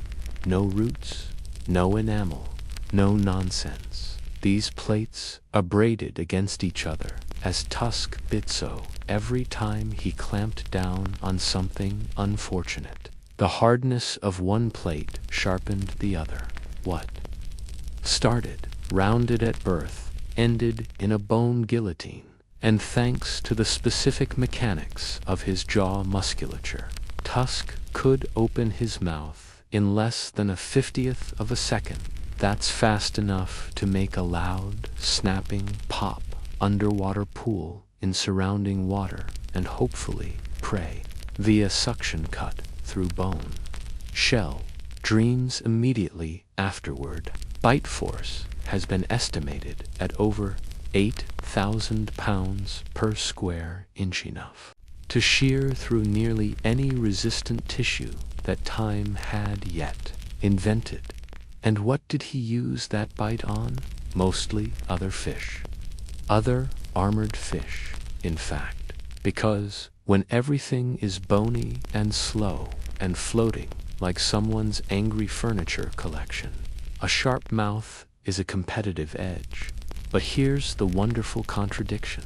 Outside of feeding, Tusk didn't do very much. Take swimming, for example. Dunkleosteus had a front half that was thick with armor-bony plates, overlapping ridges, jaws like architectural overkill, and a back half that looked suspiciously like a slightly unfinished tadpole.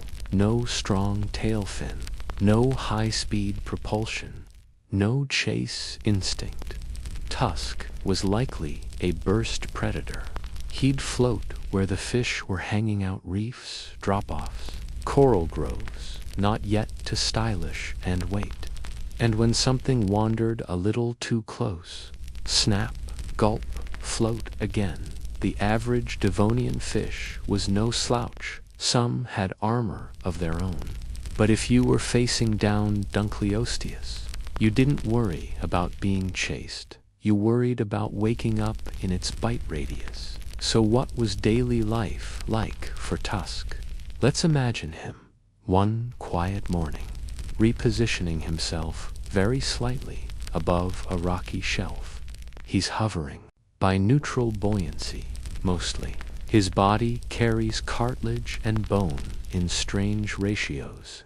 Not light, never light, but not entirely sunk. His eyes fairly small sit forward on his armored face, like a pair of modest gemstones embedded in a puzzle box. Not great for panoramic vision, but forward-facing enough for depth perception. He still doesn't move. He waits. The water is warmish. Particles drift. Silt hangs in lazy swirls. Below him, a school of arthro-deer's-jawed armored fish from a less well-packaged family click swim bladders and pass like bulk cargo. Tusk squints, or doesn't. He might not even register them until one drifts a little too far toward his chin. Then, jaws open clap, bubble trayland, one less arthrodire. Tusk doesn't chew, doesn't savor, he simply resumes, floating vaguely diagonal. Like a sinking chair, remembering better days. People sometimes imagine predator lifestyles as intense, nervous, alert, lean and mean, but Tusk's kind. They were none of that. Efficient, yes. Terrifying, arguably, but mostly low-effort. They didn't chase down prey in bursts of calculated velocity. They waited for prey to make mistakes. And if that sounds like laziness, well, it worked for 25 million years. Even socially, Dunkleosteus was likely indifferent. No evidence, yet, of travel in groups. No herding behavior. No real teeth to use for display. If they noticed each other in the murk, it may have been only to move away slightly and continue meditating on the texture of open space. Reproduction, being the private habit of ancient fish, remains mysterious. Pairs may have spawned near the shallows, or they may have just deposited gametes and hoped for the statistical best. We do not judge. Floating in armor does not lend itself to extravagant rituals.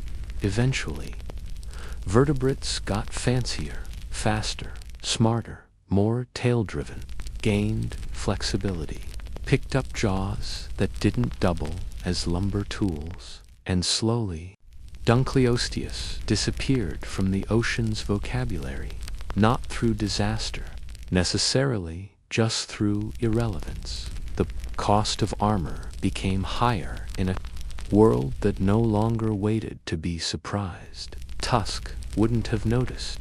Not really. There's no epiphany in the Devonian deep. Just drifting, snapping, drifting again, and below him, the sediment slowly forms new layers. One for the body, another for the idea of the body, a final one for the fossil record's best guess at what he was thinking. Why flap when the food comes to you?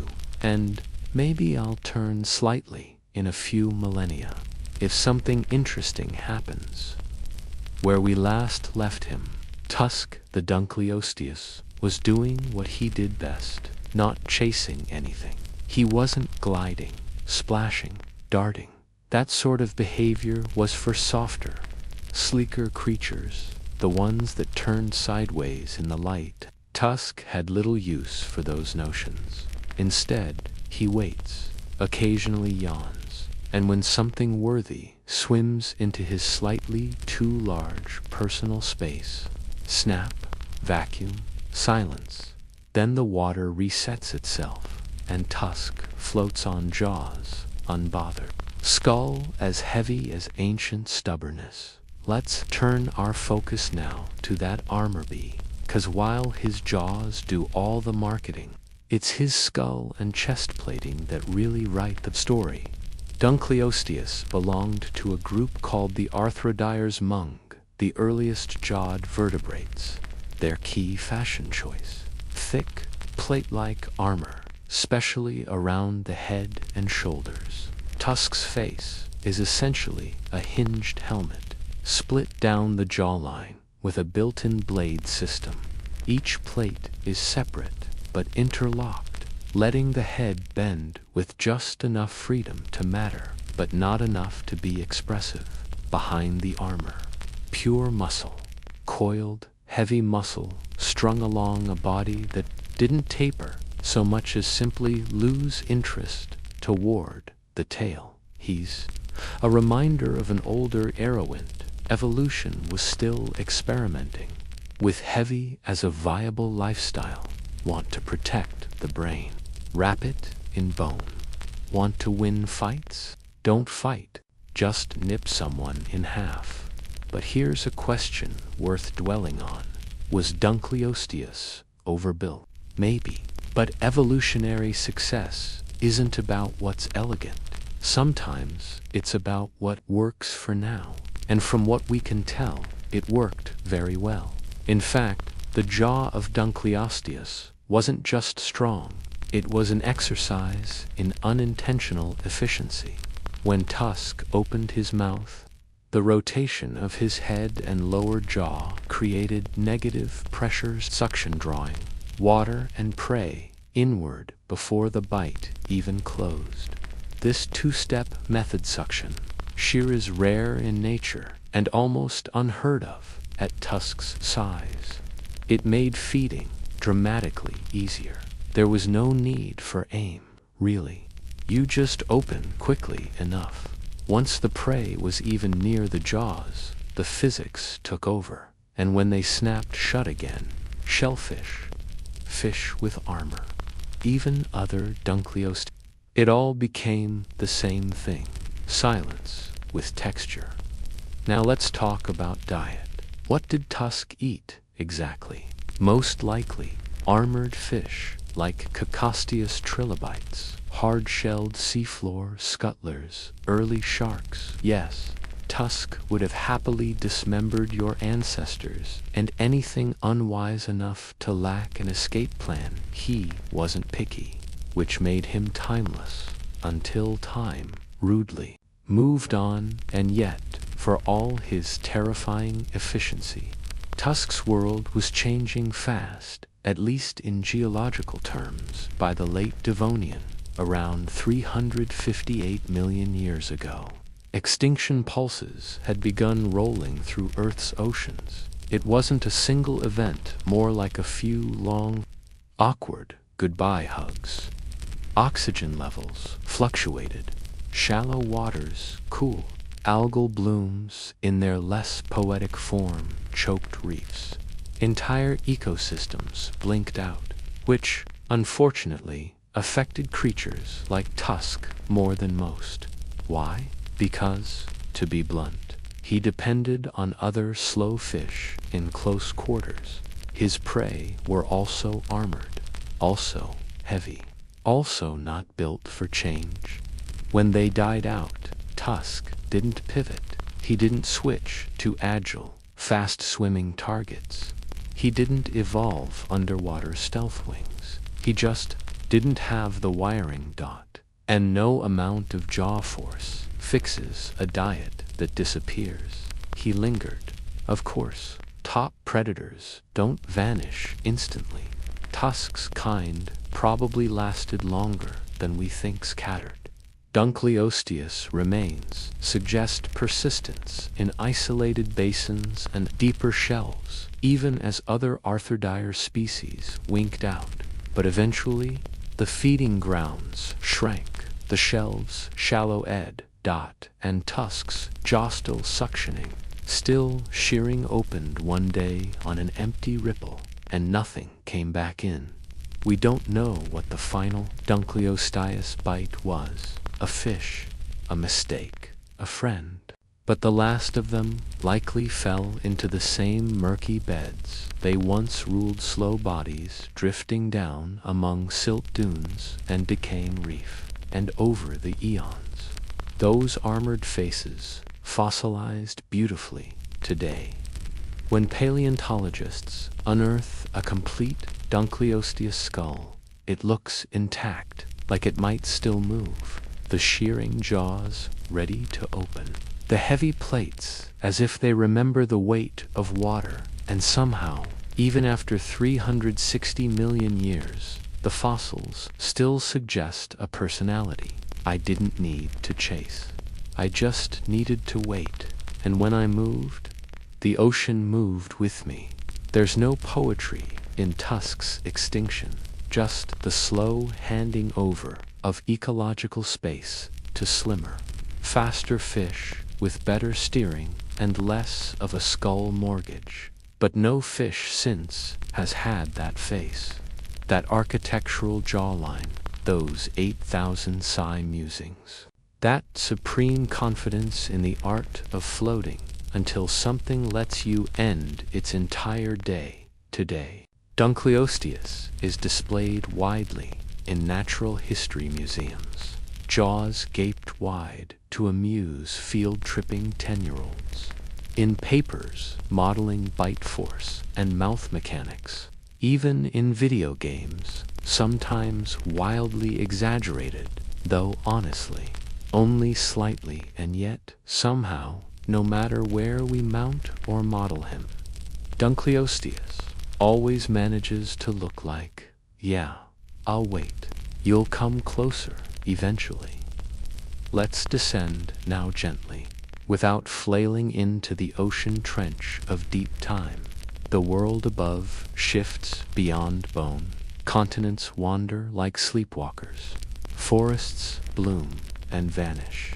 Dinosaurs rise from the shrubbery of the future. But down below, in silt quiet enough to record memory, something waits, a jaw, or part of one, a curved blade of fossil, bone polished by pressure, still whispering threat. This is Tusk, or what remains. His Dunkleosteus shape is gone now. No cartilage spines, no tail, no drifting mystery. Only the armored head survived, the ages pressed into seabed-like punctuation, a quiet any questions from long ago. But don't mistake silence for insignificance, because what Tusk left behind wasn't just bite marks. It was a question of design. Why build something like this? A head shaped like a volcanic hinge, a skeleton that ends abruptly, like a manuscript torn at chapter 5, and a lifestyle that relied entirely on drift plus luck equals dinner. Well, first, because it worked for millions of years and through at least 3 global extinction hiccups. Dunkleosteus and its armored siblings ruled the seas. They didn't need to be nimble.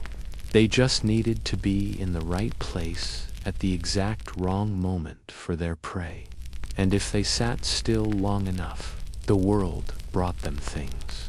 Things with faces, things with shells, things that were just swimming around, minding their own Devonian business. Tusk never knew joy or sorrow, but he probably felt satisfaction sideways, calcium-steeped contentment, like you came close, that's on you.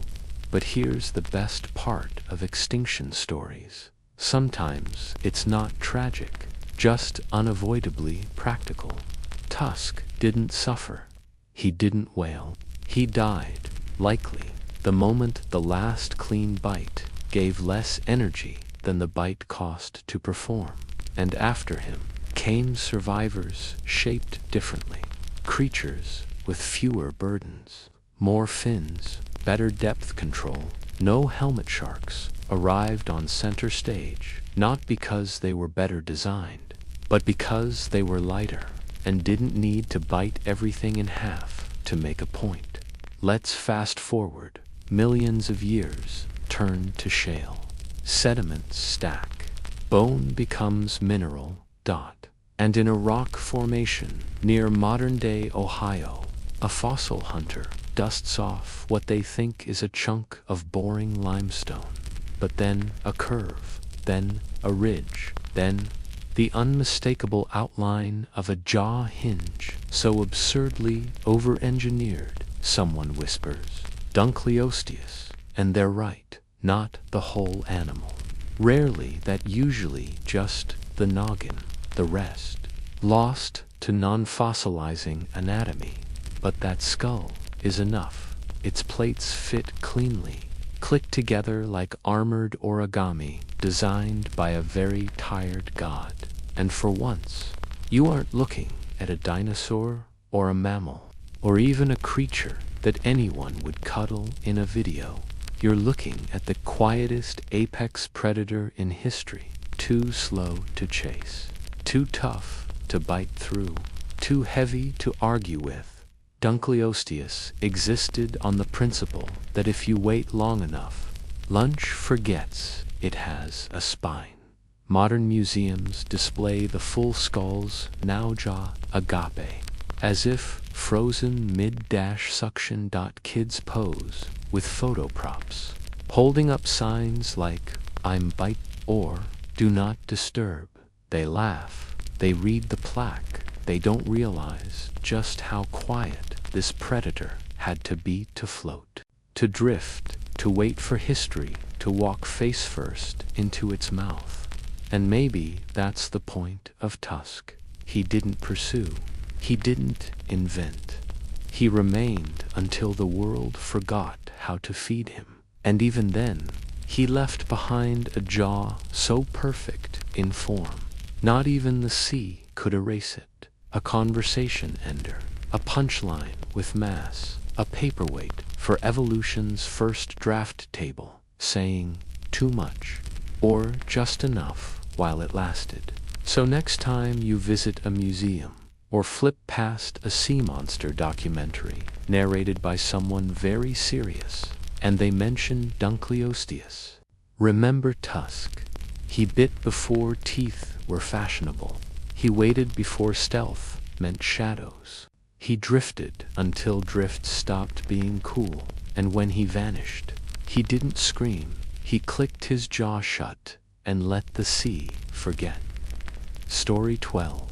Stegodon the elephant with the comfiest looking feet, if you could hear it at all, is a muffled thud, like someone politely rearranging furniture on a floor made of moss. Then comes the sigh, huge, slow, unapologetic, and finally, out of a gap in the trees that's wider than it was last week, emerges one of nature's more underrated marvels of polite persistence. Stegodon, the lesser-known cousin of mammoths and modern elephants, with an ancient face and some of the most overqualified feet in Pleistocene history. Let's meet one. We'll call her Pana. She's walking through a patch of dense forest, warm, dappled with leaf-filtered sunlight tanned. She is very nearly silent. Despite being the size of a van and roughly the shape of a double-stuffed loaf of bread with tusks, Pana isn't in a hurry. She has, at minimum, several decades to get where she's going. Her feet, wide and deeply padded, move like memory foam that answers only to patience. Each one is shaped not like a hoof, but like a spreading, soft-soled wedge, complete with short, squat toes hidden beneath wrinkled skin. If there were a prehistoric spa scene, Stegodon feet would be the favored massage models. These weren't made for galloping. They were made for not disturbing the forest as she walks. The low underbrush bowls away from her shin-small flowers, nudge aside like background actors exiting the stage. Leaf litter compresses gently under each pad. No snapping branches, no urgency of predator or panic, just the low drumbeat of megafaunal calm at first glance. Stegodon looks like a basic early elephant. But look closer. She's not a mammoth. Not quite like a modern elephant, either. She's from a nearby evolutionary line, one that branched early, then wandered patiently for millions of years across Asia and eventually into island territories. like a sleepy ambassador carrying the idea of large herbivores to distant shores. And her defining features: a more compact trunk, long enough to function as a prehensile arm, but not over-ambitious tusks that curve beautifully upward, long and slightly tilted, like twin horns that forgot to be dangerous smaller ears than you might expect a sign of forest life, where shrinking surface area minimizes leaf colorations, and feet, best described as optimized for soft surface navigation and long-haul loafer comfort. Right now, Panna is making her way along a loosely established migration path, though she wouldn't think of it that way. It's more like muscle memory with snack landmarks. There's a particular cluster of fig trees she likes this time of year. The fruit's not ripe yet, but she's learned the pattern. Elephants always know more about calendar biology than we credit them for. She hasn't eaten in an hour. Unacceptable, so she pauses, presses one rear foot into a log without snapping it, and pivots toward a stand of wild palms. She leans the trunk of her body forward, stretches her flexible snout, and coils one small bundle of leaves gently into her mouth. Slow chew, slow blink. When you have a gut that takes up half your interior, digestion is more like internal fermentation. Think compost bin with ambitions. She doesn't count calories. She tracks texture. Harsh leaves soften in memory. Bitter ones become tolerable with repetition. Thorny plants are still on her maybe next lifetime list. Other animals might be performing nearby. Small primates in an overhead canopy, shouting opinions about a falling berry. Birds flashing through rays of sun like someone dropped a drawer of feathers. But Panna operates at a level of sub-perception. They're there. She knows. She just doesn't engage. That's the beauty of megafaunal herbivory with no pressing predators. You don't need to look busy. You don't need to be clever. You just need to keep lumbering forward. Anticipation. Let's consider her footprint for a moment, literally, because where Panna walks, the ground transforms. Her broad, splayed feet compress without pushing water out of mud gently, not violently, creating shallow, rounded impressions in a world that was never planning to fossilize anything that day. But it does. In places across Asia, fossilized stegodon footprints have been found, pressed into ancient riverbeds, dried lowlands, and island soils not quite ready to forget their visitors. Perfectly preserved heel-toe bloom shapes, not clawed, not hooved, but sculpted like time took a pause and sat down softly. Those footprints, flattened but confident, outlived her species in places. There her subtle monument, and yes, stegodons eventually did fade. We'll get there, but at this point in Panna's life, extinction isn't on the menu. Just fruit, bark, companionship, and long scenic routes between distant stands of trees. Sometimes she shares path space with other stegodons. Their herds were likely small, not dramatic stampedes, not up here, more like casual parades, loosely arranged, overlapping journeys, each individual making slow arcs through the terrain with only minor nods to togetherness. Panna knows another female is up the slope, having passed her earlier this week, judging by the half-bitten sugar roots under the last tree. Same herd, kind of same mission. Always gives, eat, gives, move, gives, eat somewhere else, gives, leave a few excellent footprints in case someone wants to remember you later. Even her sleep is quiet. Stegodons would rest standing, most often. When they did lie down, it was in spaces they already adjusted for the purpose, hollows dipped from years of repetition. Panna approaches one now, a shaded depression behind a large fallen tree. The hollow is her size, partially left by her mother, passed down not by tradition but by footprint density geology.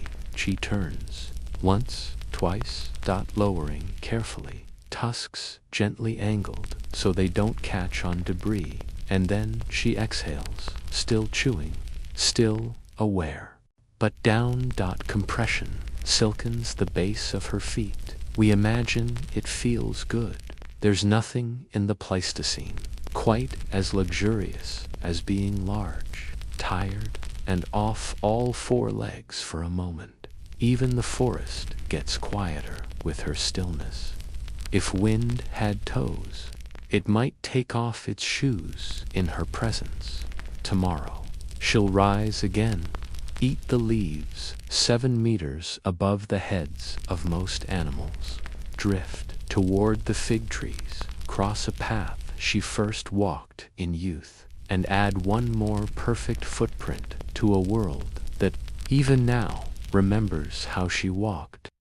By now, Panna the Stegodon has been on the move for the better part of the late Pleistocene morning. She hasn't gone far, a few kilometers, maybe, still within her habitual range, moving shaped not by maps, but by memory palettes. She knows where the crunchy bark grows crisp in dry seasons, where the roots are shallow enough to unearth with a single step push-and-scoop motion, and when the fruiting fig trees stop pretending to ripen and finally give in. But if you were to follow behind her, you wouldn't find much, despite being easily 5 tons of creature. Panna leaves behind almost nothing. A bent plant, a low branch, disturbed. Nearly perfect oval of a footprint that seems to hover rather than sink. And yet, she was here. Stegodons have mastered what few large animals ever do: how to move big, but carry no urgency with them. Let's talk about the kind of habitat she prefers. Your instinct might say open plains, like today's elephants, but Panna and many Stegodons throughout time were surprisingly comfortable in dense forests thick with cooling shade, high canopy snacks, and soft-rooted paths that pulsed with seasonal change. They didn't need to throttle the horizon or turn into silhouettes on a dry savanna. They made their legends in the tunnels of trees, especially the island ones. Because here's the most wonderful twist in the Stegodon story. They were global wide-access megafauna, yes, but they were also some of the greatest island travelers to ever casually exist. Fossils have been found everywhere, from mainland Asia to Java, Sulawesi, Flores, Luzon, and even islands that are hard to pronounce without hydrating first. That means Stegodons didn't just like forests, they liked fragments. They liked places where the sea stopped letting them go any further. Island dwarfs evolved 2 miniature forms of full-sized Stegodons, shrinking down generation by generation in response to limited space and even more limited food. Some ended up barely larger than a tapir full-featured, tusked, wide-footed, just conveniently scaled down. So picture our enormous Panna, and then cut her down to the size of a reclining golden retriever with attitude. Still thoughtful, still wide, but smart enough to fit into tighter ferry schedules. Did they swim? Not exactly like dolphins. But yes, elephants and their relatives are surprisingly strong swimmers. It's not hard to imagine a Stegodon wading through shallow coastal waters. Trunks lifted like breathing periscopes, heading from one landmass to the next with the quiet logic of someone whose instinct outlived its original purpose. 3 extinctions ago. Island. Stegodons often found themselves in places without predators. No big cats, no ambush-browsing bad attitudes. So what did they fear? Not much. But they did watch each other. Small social groups, maybe. Extended families or generational fragments moved together in rolling restorative loops, not in tight rows, not migratory lines, more like spectral grazing circuits that always knew where the next low branch leaned. Out here in her forest basin slows her pace now, not from fatigue, but awareness. The sky above the canopy has dimmed just slightly, not with cloud, but with something heavier, smoke. It's not thick yet, just a suggestion, but she knows what it is. Fire wasn't the Stegodons' main threat, at least not for most of their timeline, but near the end, humans arrive, not in armies, not even with malice, just with kindling, and tools, and ideas about shaping the landscape, which seemed very reasonable until the forest base stopped regrowing, and the island floors stopped forgiving. The trees Panna moves through now. Some won't be here next season. The underneath layers are already dry. She steps, slower, her wide feet flattening embers where saplings used to grow. No burns yet, just the kind of heat that isn't meant for skin. There's no place to flee to. Escape, for someone of her size, is not about sprinting to cover. It's about getting where you will not need to flee next time. But these forests, they're shrinking, and when the trees shrink, the path options shrink with them. That's how large-bodied species vanish, not all at once, but by running out of gentle, boring options. Stegodons didn't blink out in firestorms or tidal waves. They just faded over the last 10,000 to 20,000 years in places like Java, Flores, the Chinese mainland, and island Southeast Asia. Their fossil records slowly grow thinner. No kill sites, no panic, just fewer footprints. It was likely a mix of warming climates, changing vegetation, and yes, people who may not have hunted them extensively, but changed the rules fast enough that even wise creatures with excellent feet couldn't remap quickly enough. Imagine rising one morning and realizing half your food has been replaced by burnt saplings and shrubbier things with thorns. That's what extinction looks like. Sometimes not sudden loss, just confusion they couldn't close the loop on. But Panna doesn't know that, not right now. She only knows this part of the trail feels different underfoot. Turns left at the cluster of leaning palms. Keeps walking, still placing one broad-padded, flaxen-skinned foot down in the soft earth, like the ritual expects it. Her kind have been crossing these hills for millions of years. If she can do it one more year, she will dot later. When we find her footprint, one of her very last tits, preserved in an unexpected ridge of cooling mud, not deep, perfectly oval, a little splayed, a single leaf pressed into the near heel. We lift the cast gently in our hands in modern time, and someone says, "Looks like an elephant, but not quite." There's a softness to the print, a weight you don't just carry. You wear it down over time until even the earth remembers your quiet shape. In the quiet space between two hill ridges, Panna stops walking, not in alarm, not in fatigue. She simply pauses. Not everything that stills a creature this large is dramatic sometimes. It's just a change in light, or the way wind moves through a new kind of grass. Sometimes even a stegodon, with a brain made for long roots and low drama, just needs to think standing up here, along what may unknowingly be one of the last loop paths of her kind. Panna closes her eyes briefly against the breeze. Let's look more closely now.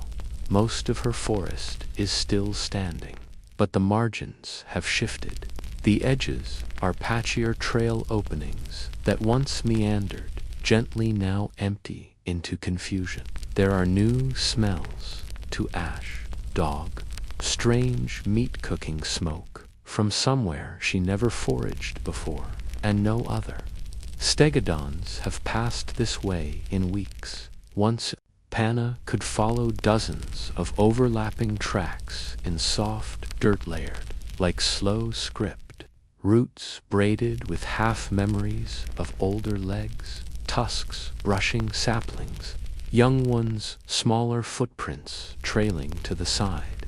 But lately, the paths have faded, pressed smooth by absence, not erosion. You'd be forgiven now for picturing her as a tragic figure, a lone titan lost in a world that no longer has patience for gray, wrinkled wanderers. But don't rush there. Panna isn't afraid. She's aware. Existence, for a stegodon, is a kind of practiced observation. She doesn't rely on speed or aggression, but on how well she can predict the world based on what she feels under her feet. And what she feels now is change. It's hard to define, harder to resist, but it's there. Now, let's broaden our view, because stegodons weren't just one species. It was a whole genus, walking calmly across over 10 million years. Some were compact, trunk-forward, tusk minimalist island artists born to live light on limestone, and the last ones, the final known stegodons, lived in Southeast Asia around 4,000 years ago. That places their extinction squarely within recorded human time, even as pyramids went up and goats were meeting their first fences. Quiet herbivores were still trailing ruts through jungle paths on Flores Sulawesi and mainland Southeast Asia, pacing the same forest edge trails they'd walked since long before the first huts. We shared the world with them, longer than most remember. Stegodons didn't vanish with drama. They vanished with fewer places to stand. One forest cleared, one path lost, one small population failed to breed as the rains changed and the best waterhole ran dry. No saber-toothed chase scenes, just a narrowing of options. By their final generations, they weren't failing. They were just waiting for a habitat that wasn't coming back.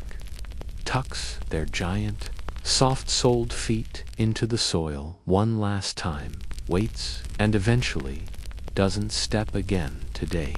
We find them underground, complete tusks, fossilized toe bones, gently splayed like tired commas in sediment. Sometimes we find their footprints, two mudstone casts so precise we can see how the toes shifted in mid-dash stride. We don't always believe prints are proof of intelligent life, but these, they feel like progress. You could nap inside. And when paleontologists reassemble them as pelvises, arches, you first notice what's not there.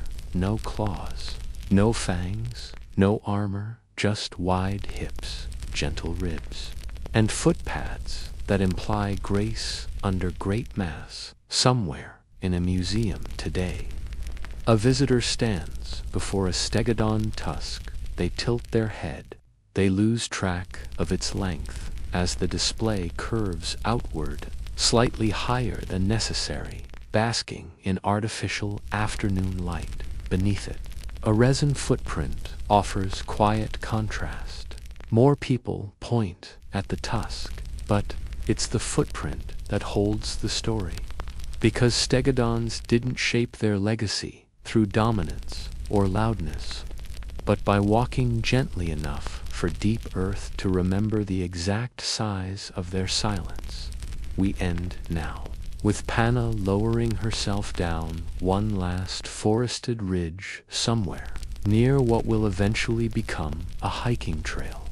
She doesn't know this is the last season. She only knows the shade is thinner, the fruit harder to find, and the voices of her kind harder to hear. Still, she makes her circuit, chews the leaves, pauses, nudges a small tree that leans wrong against the wind, steps forward again, each foot like a slow conversation between mass and meaning, and behind her, another print, a perfect oval, flattened, softened, edges blurring into the underbrush. It waits there not for her return, but for someone else to notice it was ever made. Story 13. The trilobite who took detours just to avoid bumping into each other. Imagine a world where the floor is the ceiling. The walls are always wet, and your neighbors never stop molting in public. This is neither a fever dream nor an avant-garde aquarium, but rather the Cambrian seabed, some 500 million years ago. A landscape not of drama, but of drift upside-down mosses, algae sticking politely to rocks, and a polite population of small, geometrically persuasive creatures sliding past one another like thoughtful room BAS.N here, gliding quietly across this shifting carpet of plankton dust.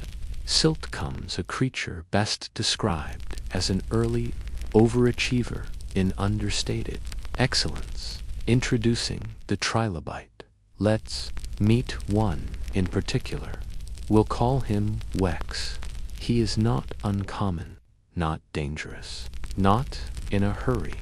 But Wex has successfully survived longer than most global empires will even dream of existing. On a life strategy built entirely around slow reactions, sideways vision, and an intense commitment to not colliding with anyone, Wex is crossing about 0.5 meter of seabed per hour, a reasonable clip in his world. He measures about 5 centimeters long, approximately 2 inches from snout to tail fan, which in trilobite terms makes him a proud medium-large. His body is segmented, armored, and delightful, in a mathematical sort of wade-veted into head cell, body thorax, and little tail shield pygidium. He's a bit of an oval, with gentle fluting on each side, like the leftovers of an ancient pastry mold. But legs, oh, he has plenty, dozens of them, all tucked neatly underneath, like a centipede in modest attire.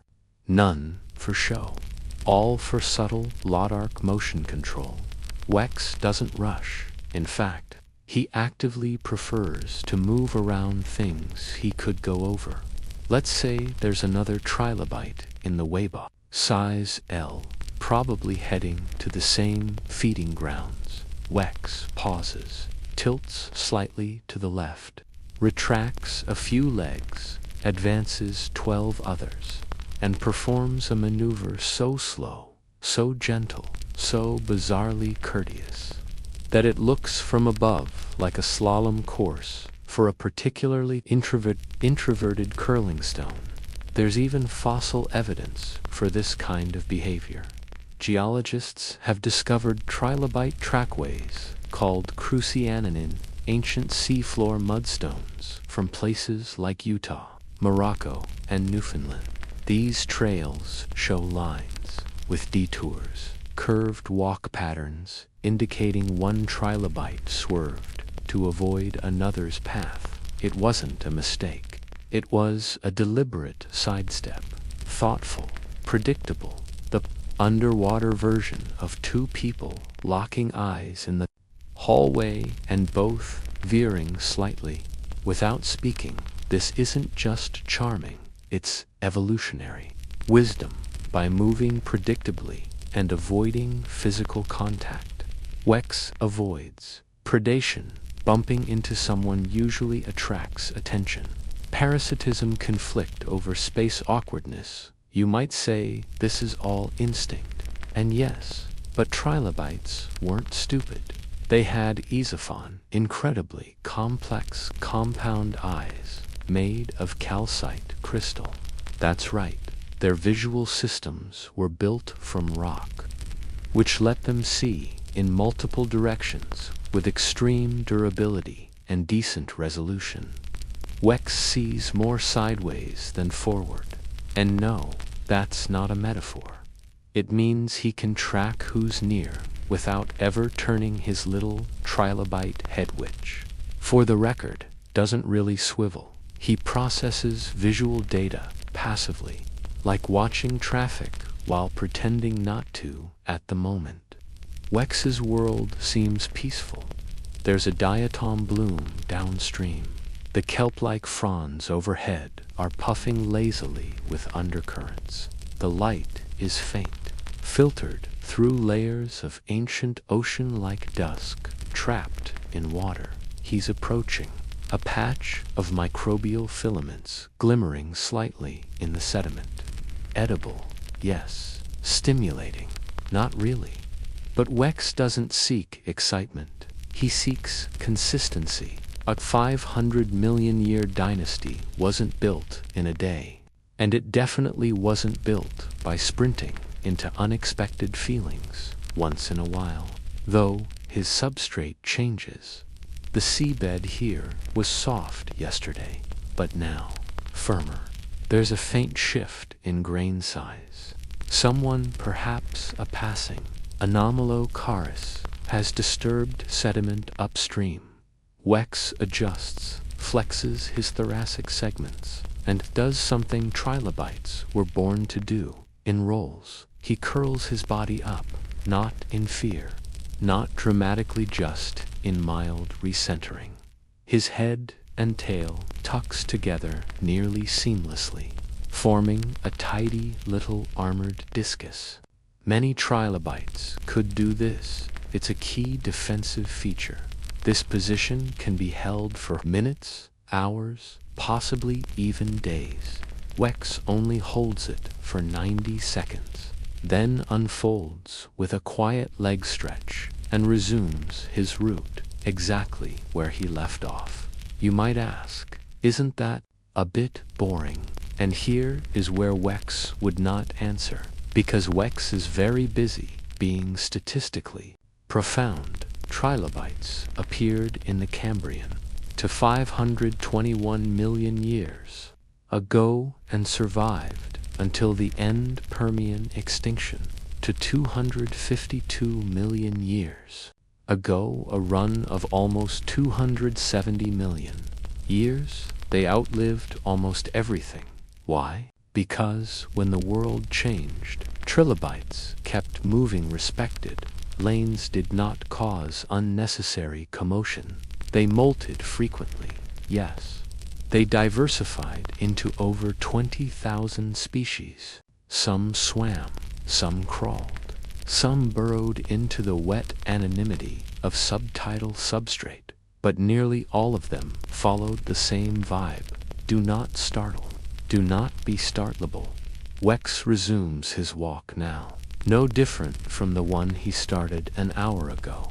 He crosses a faint ripple mark in the sediment, perhaps a minor cliff by trilobite standards. He pauses, leg dash checks, then climbs it so slowly the tide might forget he ever bothered. Above him, sharks haven't been invented yet. Bones are still experimental. There's more ocean than future jokes have space to misremember. But here, 2 inches above the seafloor, Wex charts a quiet arc across mineral time, a segmental symmetry, a polite detour, a journey with no audience. Wex, the trilobite, is now roughly 3 hours into his primary task for the day, walking forward at a speed only distinguishable from zero if you're particularly patient or a fossil in progress. But something is about to happen, not tragic, not heroic, something far more important in Wex's world. It is time, once again, for a molt, yes, because beneath that hard outer shell of calcium carbonate and modest ambition, Wex has been growing a little uncomfortable. Literally, his exoskeleton, the segmented armor that makes a trilobite. A trilobite isn't stretchy. It doesn't flex, doesn't expand, doesn't loan you extra room after a big meal. Instead, when a trilobite grows, it does what any responsible ancient arthropod must do. It finds a safe-ish place, tucks itself in, and then abandons its entire exterior at once. Wex has picked his molting spot well, a soft hollow just behind a half-buried stromatolite. There's no crowd here, no current shift, no noisy Amiscavia wriggling through, and crucially, no one else's feet headed this way, you see. Molting is not a great time to get bumped into. During the process, trilobites shed their exoskeleton in several predictable ways, often beginning with a break in the facial sutures. It sounds dramatic. It mostly involves osmotically inflating your soft parts to pop open your face shield like a carefully rehearsed sneeze. Wex slips gently out the top of himself. Fit takes a few minutes of effort, a full-body shimmy, and an excellent sense of timing. Then he slides from his old shell like a well-organized ghost. Now he is soft, vulnerable, slightly transparent, and possibly reconsidering all his life choices. Molt-fresh trilobites take time to reharden their cuticle structure. The process can last hours. Some species may have hidden for days during this time. Wex does exactly what trilobites always do when faced with threat. He curls, not entirely into a ball. He wants to stay ventilated, but enough to look less appealing from above. A hungry eye might not distinguish him from one of the hundreds of discarded exoskeletons scattered across the seafloor, because molting isn't rare. It's part of the language of trilobite. Terrain, some Cambrian and Ordovician fossil sites are formed almost entirely of molted shells layered like a million tiny jackets left behind at the edge of ancient dances. We don't know if trilobites noticed their own molted remnants, but Wex, he clearly walks around them. There are fossils that show trilobite trails curving deliberately around discarded Carapacisivin, pausing near them, possibly to use them as shade, or just as proof that this stretch of seabed has recently supported life. This is what makes trilobite behavior so remarkable. Not just survival, but manners. They weren't in your face. They were very clearly avoiding it, even long after death. Their pathways show order in how they intersect, spacing, parallel, travel corridors in the substrate.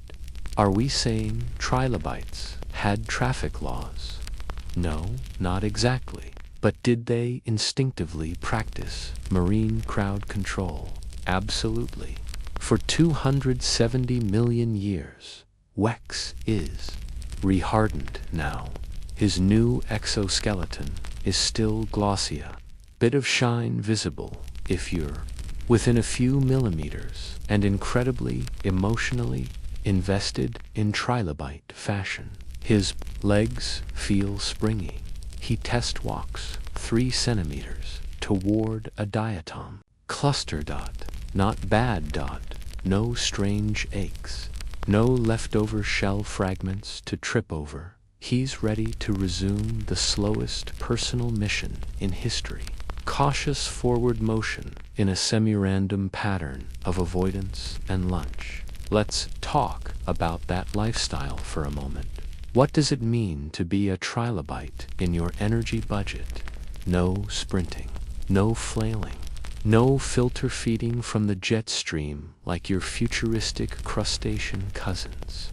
Just deliberate, ground-based, scraper mode grazing. Wex is equipped with Nathabas's little fine-grinding leg parts located near his mouth that serve the dual purpose of walking and chewing simultaneously. That's right, like a polite conveyor belt with a salad habit beneath him.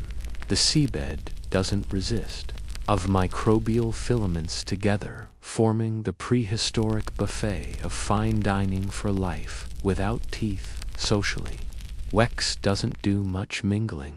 Trilobite fossils are sometimes found in mass assemblages, but it's unclear whether these gatherings were social, fleeing a shared threat, or just doomed by a local extinction pulse. Still, some show signs of possible line formations, conga lines, if you will, where each individual followed the other neatly, with no overlap.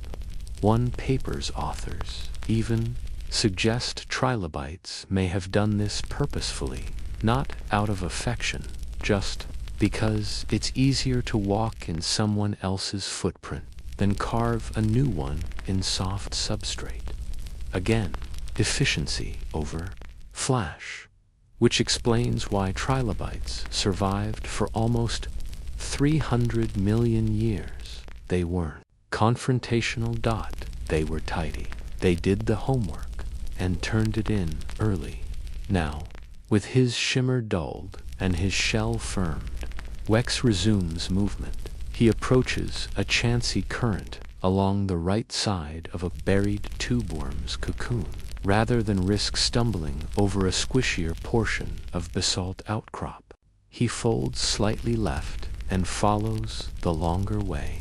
He doesn't call it scenic. He doesn't call it anything. He just considers these things part of the plan. His kind navigated mass extinctions, glaciations, sow blooms, asteroid impacts, rising competitors, and they did so by knowing when to walk around. How many empires have that in common? And when Wex finally slows, he doesn't stop forever. He might curl again tomorrow. He might molt again next month. But he won't change much, because he doesn't need to. The world has been moving around him for 500 million years, and Wex has politely declined to get in its way at every turn. Back on the gently sloping Cambrian seabed, Wex the trilobite is halfway into a turn that will complete sometime this hour. It's not dramatic. There is no flare of silt, no fanciful spin, just a clean, practiced course adjustment tan elbow bend in a path that no one else is using. Because Wex has made absolutely certain of that. He's dodging a sponge, one that hasn't moved all week, just in case. This is the secret to Wex's kind of success prediction. Not the psychic kind. He's not forecasting solar cycles or extinction, but the environmental kind. Movement, spacing, current, substrate density. These are things trilobites read the way modern housecats read the angle of sunshine before committing to a nap. His world has no clocks, but it repeats. He walks by experience his own, and baked into his DNA, and the detours. They're not hesitations. They're part of the Maples' rule set. Trilobites used to survive nearly 3 global extinctions. Pause here and consider that trilobites lasted for 270 million years. That's longer than there've been trees, longer than mammals, birds, and certainly longer than any calendar you've ever seen. And they did it all by being small, adaptable, reasonably polite to neighbors. Did Wex know he was part of a dynasty? Of course not, but he benefited from it. Everything about him, his angled segments, his low profile, his compound eyes, is the result of a body plan edited gradually by era after era, penciled in slowly by survival until the shape made sense. It's easy to think of trilobites as primitive, but there's elegance in their simplicity. They weren't trying to race anyone or outperform the ecosystem. They just didn't want to cause trouble, and almost nothing could catch them off guard if they were paying attention. As extinction pulsed across times, sometimes with volcanic abruptness, sometimes with climate mood swings, trilobites adapted. They shrank, changed feeding styles, diversified. Here's what they accomplished. Over 20,000 species, ranging from a few millimeters to over 2 feet long. They lived in every marine environment: reefs, mudflats, deep silts, brackish estuaries. Some developed weird spines, others had nubby heads or flat, circular shells like sentient ravioli, and some, perhaps like Wex, traveled in single file through ancient soft. In formations we now read silently across fossil beds like marine cursive. Entire slab fossils, real ones, show dozens of trilobites following the same meandering track, never once stepping on one another's trail. They didn't just bump less than expected. Sometimes they seemed to agree. In fossilized documents, we had to invent microscopes to read dot, and so we wonder, is it possible they invented coordination by accident? Probably not into the realm of society, but maybe, just maybe, they had something better: rhythm. Wex is nearing the end of one such rhythm now. Not life, he's still got molts left in him, but a loop. He's about to cross a faint undersea ridge he's visited before, following the slow curve of the seafloor back toward a known grazing patch. And when he gets there, there'll be fresh bacterial mats forming across the sediment. Someone upstream already stirred the nutrients, and that's just how he likes it. This is what extinction never quite understands. The world doesn't always belong to the bold, or the fast, or the dangerous. Sometimes it belongs longer to those who just know how to walk around the problem, who take the longer route, who notice when the mud ahead looks a little darker, who let go lightly of routine when the currents shift a bit earlier than expected. Wex is all instinct. Yes, but what instincts? Eventually, science will find him, not Wex. Specifically, though, we'd all like to think so. But something very close, strapped neatly in Burgess or Wheeler shale, curved gently in his segments still interlocked like old woodwork. We'll lift the rock from the hillside, label it, argue briefly over the species name. There are so many. Place it gently in a drawer or a light box or under plaster and quietly marvel, because Wex wasn't flashy. He had no teeth, no real narrative, but he made almost 300 million years out of just not being where trouble was. You could do worse. So next time you hesitate ever so slightly while avoiding someone in a hallway, or choose not to take the shortcut because the long way is prettier, remember Wex, and know you might be walking just like something who made it longer than empires ever get to dream. Story 14. Glyptodon, morning routine, yawning, pacing, and sun warming. Sun rises in Ice Age, South America's low as ever, glowing through low mist, coating the scrublands and short grass flats in hues of soft bronze. Nothing stirs dramatically, but something shifts, very slowly, about 30 meters from the edge of a shallow river bend. You wouldn't call it an awakening, exactly. More a gradual unrounding, because that mound over there, that is not a boulder, that is a glyptodon. Let's call him Motnot, because he's small. He absolutely is not, but because he behaves as if he is a celestial object, gently resisting orbit. Glyptodon was, in essence, a prehistoric Volkswagen beetle with a personality composed mostly of disapproval and passive optimism, a member of the now extinct cingulate group of armored mammals. Moat is a cousin of modern armadillos, but you wouldn't know it just by looking. He's roughly 10 feet long, low to the ground, and covered in a near-impenetrable dome of fused bone plates, called osteoderms, arranged into a kind of dome-shaped fortress. He does not wear his shell. He is his shell. And this morning, like every morning, the shell wants warmth. Enter the Glyptodon morning routine, jodgeting, slow motion, and completely silent.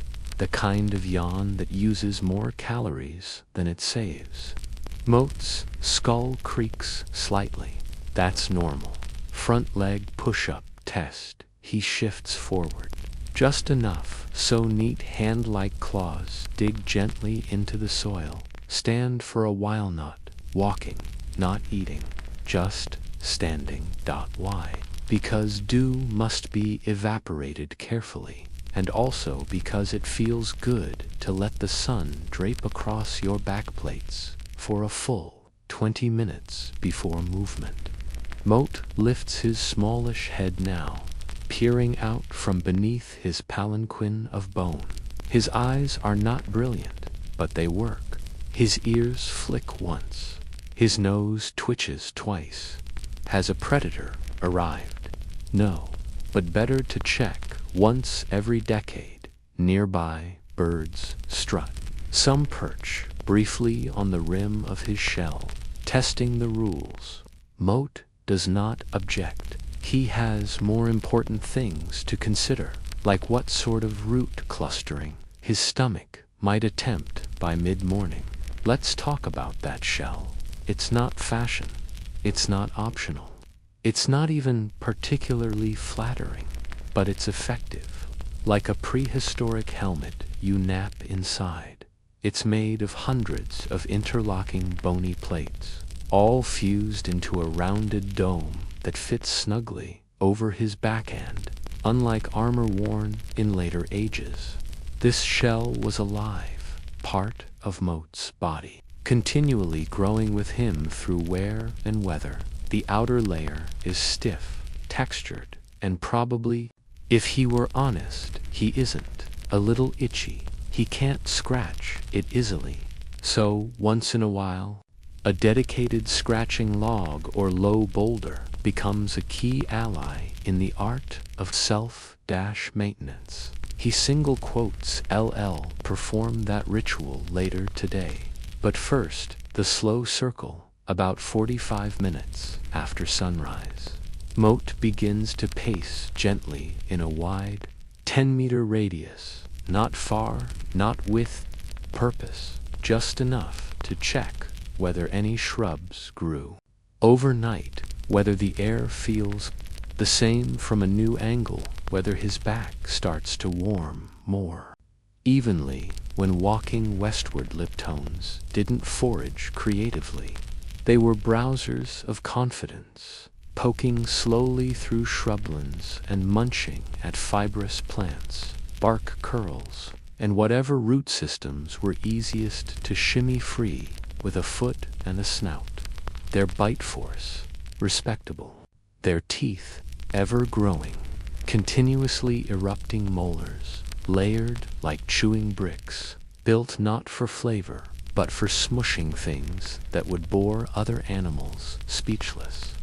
Moat chews methodically now. The sound is like a pestle at a reasonable volume. His tail trails slightly behind a thick, armored knob, almost club-like, though not actively used. Could he swing it meaningfully? Probably. Will he? Less likely. Most threats don't try. Glyptodon defense relied heavily on the strategy of, do you want to spend the rest of your day trying to crack this walking boulder open? Only the largest Ice Age predators, like saber-toothed cats or dire wolves working in teams, ever attempted. Even then, Glyptodon success rates were high. Their shell wasn't just a shield, it was a vote against speed, and a loud yes to mass and noon 30 naps at this point in the morning. Moat has upset a small cluster of ground birds without noticing. He's sniffed a log 3 times and not made a final decision on it. And he's nudged one familiar tree trunk where a previous Glyptodon, perhaps his mother, used to rub mosses off with suspicious diligence. He continues his circle. Same steps, same cadence, but with more sunlight now. His dome is warm enough to carry him through the rest of the day's cooling moments. His body temperature has slid upward on schedule. The muscles beneath his hips low to the ground, but powerfuler, fully awake. Soon, he'll walk 200 meters, just not yet. You'd think a routine this slow would be dull, but consider, he's in no hurry, faces no competition, and lives in a world too young for fences. Moat loves temperate indifference, no hierarchy, no territorial squabbles, no running, ever, just pacing patterns, scratching rocks selected a month in advance, and the knowledge that, short of an Ice Age vending error, he's doing fine. Moat pauses once more before breakfast, and, let's call it what it is, he sighs again, not longing, just satisfaction in segmental warmth. He'll spend the rest of the day grazing vaguely toward the river bend, stopping to sit fully, perhaps, once, and then standing again, as if startled by nothing. Through all of this, his feet remain elephant-like, softly pressing his rotating happiness into the soil. If he's lucky, the path will include a shallow puddle with excellent reflected lighting, where he can briefly stand and turn so that both sides of his shell can be equally admired by himself, mainly by himself. Tomorrow, he'll repeat it, the same slow start, the same yawning pace, the same heat-curled enthusiasm for finding exactly one perfect shrub to gnaw halfway through, and wander quietly away from, and long after he's gone. Soft fossilized tracks, complete with toe pad impressions, will remain where his feet once pressed the earth about half an inch into gentle agreement, because that's what Moat always left behind. Low effort, high volume, great shape, zero conflict, the ideal morning presence, replayed for roughly 2 million years. By mid-morning, Moat, the Glyptodon, has made it all the way to a different part of the same general area. He's grazing on some mildly waterlogged ferns, flattening them with the kind of chewing noise that sounds like a wooden door being sanded very slowly. It is not elegant, but it is incredibly self-satisfying. The sun is fully up now, and with his thick hemispherical shell softly radiating stored warmth like a solar panel built entirely for napping, he is in his comfort zone, a zone about 10 square meters wide, but nearby on the same patch of sunny slope comes someone else. She's round, she's shelled, she's also Moat's species. Let us call her Krill. Krill moves a little differently. Her back dome is slightly smaller. Her tusk pegs curve in a gentler crescent, and she's chewing even slower than Moat, which he would quietly call flair. But make no mistake, she's not competition. She's just also here, and in Glyptodon terms, that is a major social development. Contrary to popular belief, Glyptodons weren't strictly solitary.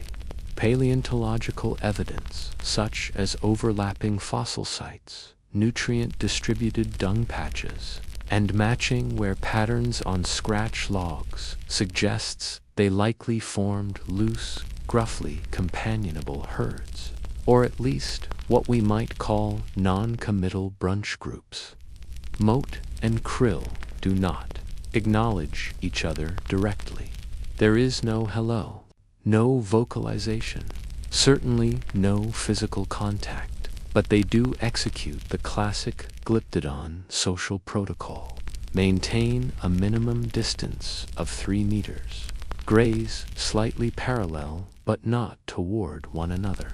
Circle a shared feature, say a tree stump or sun puddle at half speed, pausing if paths intersect.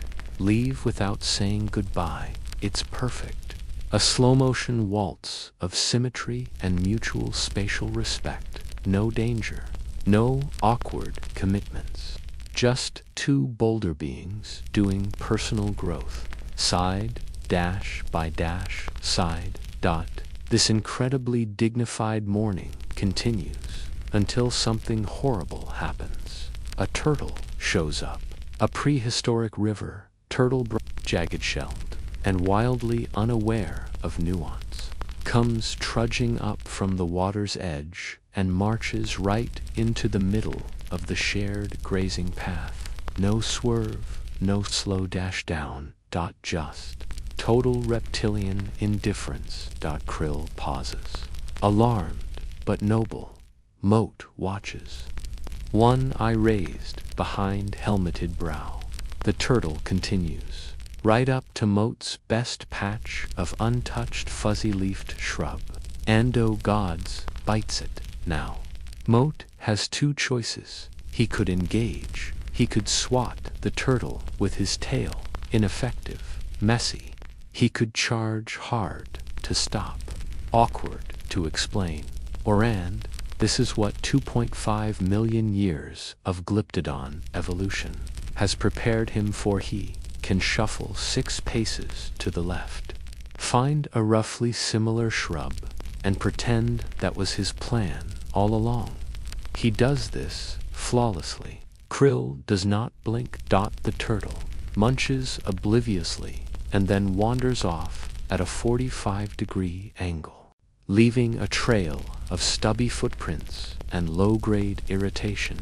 Moat exhales deeply. Glyptodons may not have been fast or aggressive, but make no mistake, they were capable of dramatic internal size. This story repeats itself in countless configurations over centuries. Sometimes it's turtles. Sometimes it's overly ambitious ground, sloths. Sometimes it's adolescent male Glyptodons practicing tail swing poses on the wrong side of a nap turf. But each time, Moat does the same thing. Shift, chew, reclaim the morning with minimal confrontation, because this is how you outlast short-term drama. And for nearly 2 million years, Glyptodons did just that. Let's peek now into their broader world. Glyptodons were originally South American, evolving in pleasant isolation on a continent full of weird, toothy, size-variable experiments. Marsupial saber beasts, terror birds, tiny hoofed things that bounced like animate spatulas. When the great American biotic interchange happened 3 million years ago, the continents collided. and Glyptodon relatives slowly ventured northward through the new Isthmus of Panama. Unlike many South American migrants, they were a hit. They moved into new patches of temperate Ice Age habitat with all the momentum of a living sphere that couldn't be reasoned with, which earns them a place in so many fossil records. Texas, Florida, Mexico, and, of course, the southern cone of South America, where they've always belonged. They never adapted much, never got smaller, never bothered with adventurous locomotion. They just kept doing what Moat's doing now, walking slowly, grazing confidently, and detaching from the chaos with practiced neutrality. The sun is higher now. Krill has edged 7 degrees toward the better sunlight angle. Moat has finished 10 meters of lazy spirals around the shade tree. They will remain in proximity until noon, at which point something will tell them to drift gradually toward the far slope. Neither will say goodbye. Neither will question it. It's not lonely. It's just Glyptodon-compatible silence. If we could ask Moat what he believes in, he would say, "All things will move around me if I refuse to acknowledge urgency." And if we asked what success looks like for him, he'd gesture slowly with his jaw toward Krill, toward the large patch of flattened earth he's reshaped into the perfect napping bowl, and toward a cracked log that's just abrasive enough to take the edge off back-itch plate, #37B. Then he'd return to chewing and to the business of leaving perfectly gentle indentations in history. It's a cloudy morning now. The sun, which usually greets Moat with its wide, slow grin of warmth, is caught behind a low stack of Ice Age Skya pale gray blanket, just thick enough to deny a proper dome-warming. Moat notices. Not with mood Glyptodons. Don't do moods per se, but with a kind of refinement in his posture. An awareness that the day will begin with a slightly colder undercarriage. Still, he rises. Still, he yawns. Still, he performs his first slow lap, tracing the same flattened grove he spent months, maybe years, living in. But something's changed. He treads through a clearing he used to cross with Krill, but Krill isn't there. She hasn't been for a while. The air smells slightly different, now less of grasses drying in sun, more of ash, wood smoke, and something else, a new scent, perhaps fat, drift, smells from other animals, not Glyptodons, human fires, cooking stones, and, faintly, footsteps too narrow to be made by anything honest and round. Moat continues walking. Ice Age herbivores don't speculate, but they do imprint, and somewhere deep in the routines of his species, he knows his territory is not behaving as expected. Paths closing, plants missing, scratching logs snapped not from age, but from something with a sharper edge. And still he walks. After all, Glyptodons never turned away from routine just because it stopped being convenient. This story is no longer only Moat's. It belongs to the final Glyptodons, the ones who survived thousands of generations, crossed ice bridges, watched the grasslands change currencies, and kept walking through it all until something, finally, didn't move out of their way around 10,000 years ago. Most species of Glyptodon disappear from the Americas. No flaming extinction, no great bone-spick moment of last noble resistance. They vanish in the margins, possibly hunted by the humans whose footprints now crisscross their grazing trails, possibly outcompeted as the ecosystems heated, shifted, tilted toward, smaller, faster, newer, quite likely a little of everything, all at once. Why didn't they fight? Because they didn't need to before. Because their entire evolutionary advantage was shaped around being too much trouble to mess with, and never being where drama started. Because what wins for 2 million years isn't built for sudden endings, it's built for patient continuation. That trust worked until the world refused to be as patient. But there are echoes still. Massive domed shells, some nearly intact, now displayed in museums from Buenos Aires to Berlin. Fossilized carapaces found half submerged in rivers repurposed. Trackways pressed into old floodplains, soft, broad, evenly spaced steps in arcane ellipses. Sometimes alongside those narrow prints we now call human. The storytellers vanished, but the footprints remain. Today, somewhere in Argentina or Brazil or northern Mexico, you might find a half-disc of bone knot, quite fossilized, not quite forgotten, rotting from a cliffside like a fallen moon. You might place your palm against it and feel the texture, not sharp, not scaled, just quietly round, a shape that meant no harm and asked only for space, sun, and the time to chew slowly, a shape that outlasted saber-tooths, that watched grass migrate mountains, that stared at early humans, not with fear but with inertial dignity, right up until it didn't have the chance to walk away anymore. And yet, glyptodons didn't vanish with bitterness, because they didn't think of time as something to beat. They just moved forward until something somewhere didn't quite move around them fast enough. So we remember. Moat like this, in shell-warmed stillness, facing east where the sun forgot to shine this morning, ears twitching softly, tail tips stubborn in a way that feels eternal.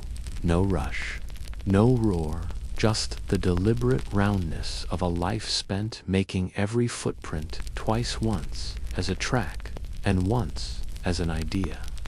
Story 15. Nothosaurus, the marine reptile who always looked slightly annoyed by the current before. The oceans teemed with whales and the beaches belonged to gulls. There was a time about 240 million years ago. In the middle Triassiquan, the shorelines of Earth brimmed instead with something far stranger, slim, toothy, and vaguely disgruntled. Introducing Nothosaurus. Imagine, if you will, a lizard fused emotionally to the idea of being a sea otter, but still not quite over leaving dry land. Long-necked, paddle-limbed, and armed with a facial expression, if you squint, that reads suspiciously like, "I didn't ask for this current. Please unsubscribe." Let us meet one such individual. We'll call him Drawl. Drawl is doing what Nothosaurs often did, almost nothing. But with an attitude, he splayed out on a warm sandstone slab tilted perfectly to catch the sun. His limbs are tucked in a way that suggests both contentment and a mild effort to dry.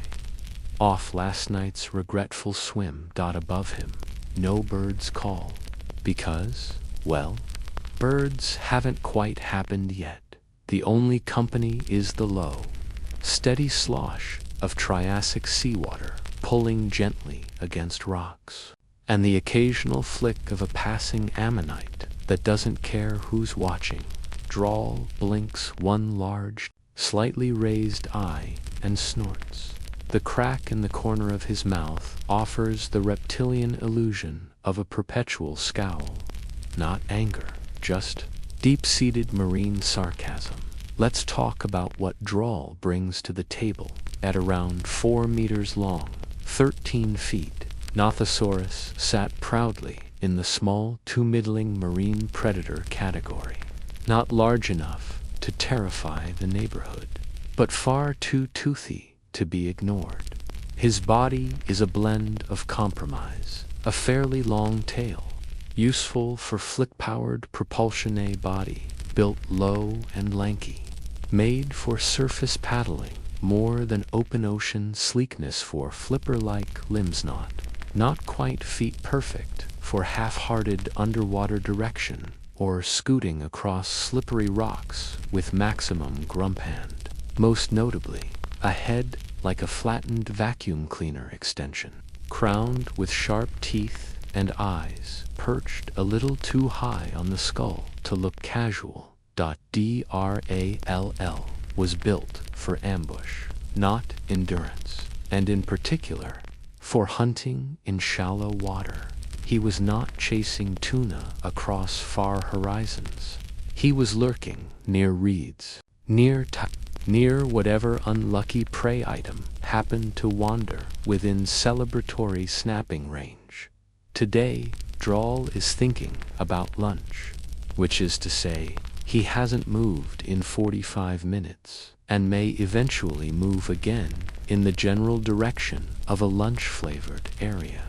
His menu includes small fish unaware of his lazy stealth, squid-like cephalopods if they pause too long, soft-shelled invertebrates conveniently motionless. He prefers hunting along the edges shallow lagoons, tidal flats, or warm estuaries where the water is busy and no one is paying attention.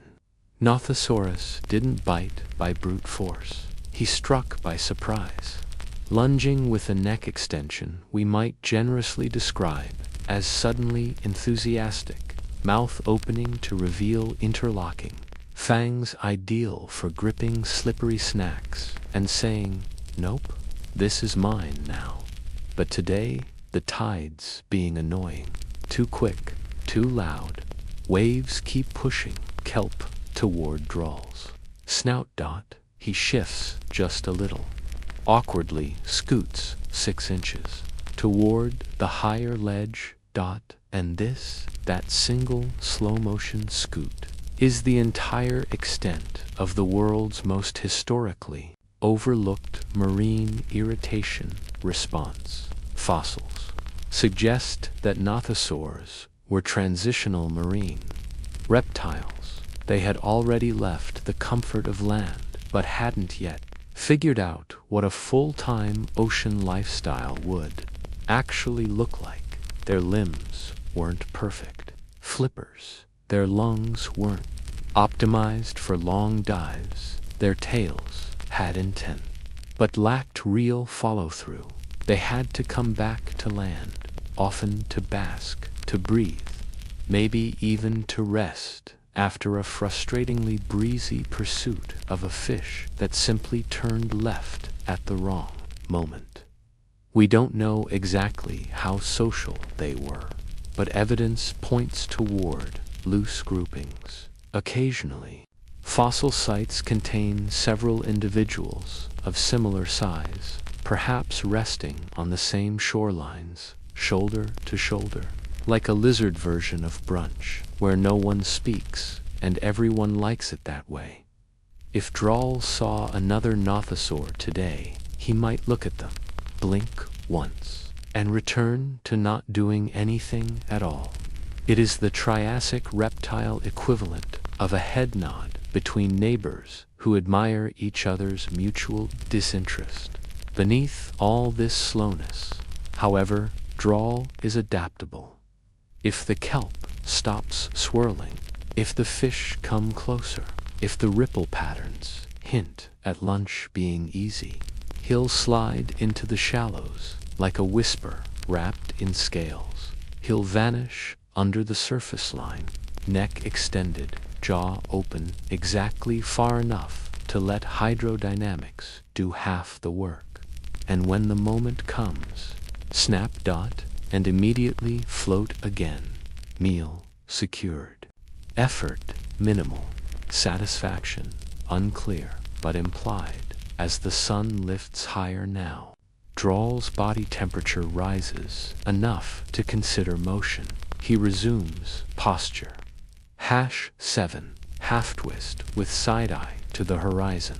The breeze warms. A small school of fish passes by, and for a second, just a second, his tail flicks an imperceivable shift, barely more than a tickle on the wave surface. And you realize this animal did not conquer the sea. He tolerated it, with style and the occasional sigh. It is early afternoon on the Triassic coast, and Drawl, our ever-reluctant Nothosaurus, is back in the water. Though one gets the impression he didn't exactly want to be. He swims like someone reconsidering every decision that led to this moment. Limbs paddle with minimal conviction. His long neck curls sideways now and then out of pure spite toward the current, which insists on gently nudging him off course. If he could roll his eyes, he would. Instead, he allows one of them forward sunk, perched on the side of his head like a doubter's monocle, to glance vaguely toward a cluster of fish flickering in a shadowed inlet. He doesn't move for them yet. He is considering his options.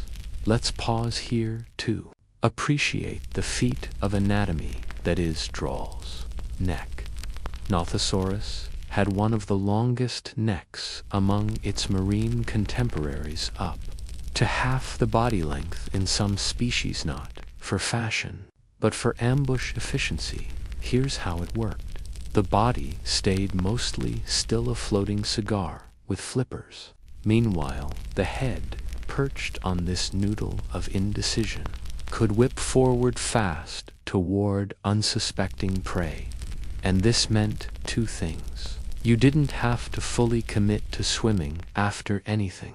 If you regretted the attempt, you were already a polite distance away. Perfect. Taut. Nothosaurus was the original pole-string predator. Set it. Wait, snap, retreat. In the lagoon now. Drawl holds still for nearly 6 minutes, not fast, just suddenly near, and then, with a motion too quick for first impressions and too smooth for follow-up questions, snap. One fish is now an internal matter. The rest scatter, unsure if something actually happened or their nerves are just being dramatic. Drall turns in a slow arc, tail swaying side to side in lazy, luxurious motions, all hips. No urgency, then disappears beneath a wavering bloom of suspended algae.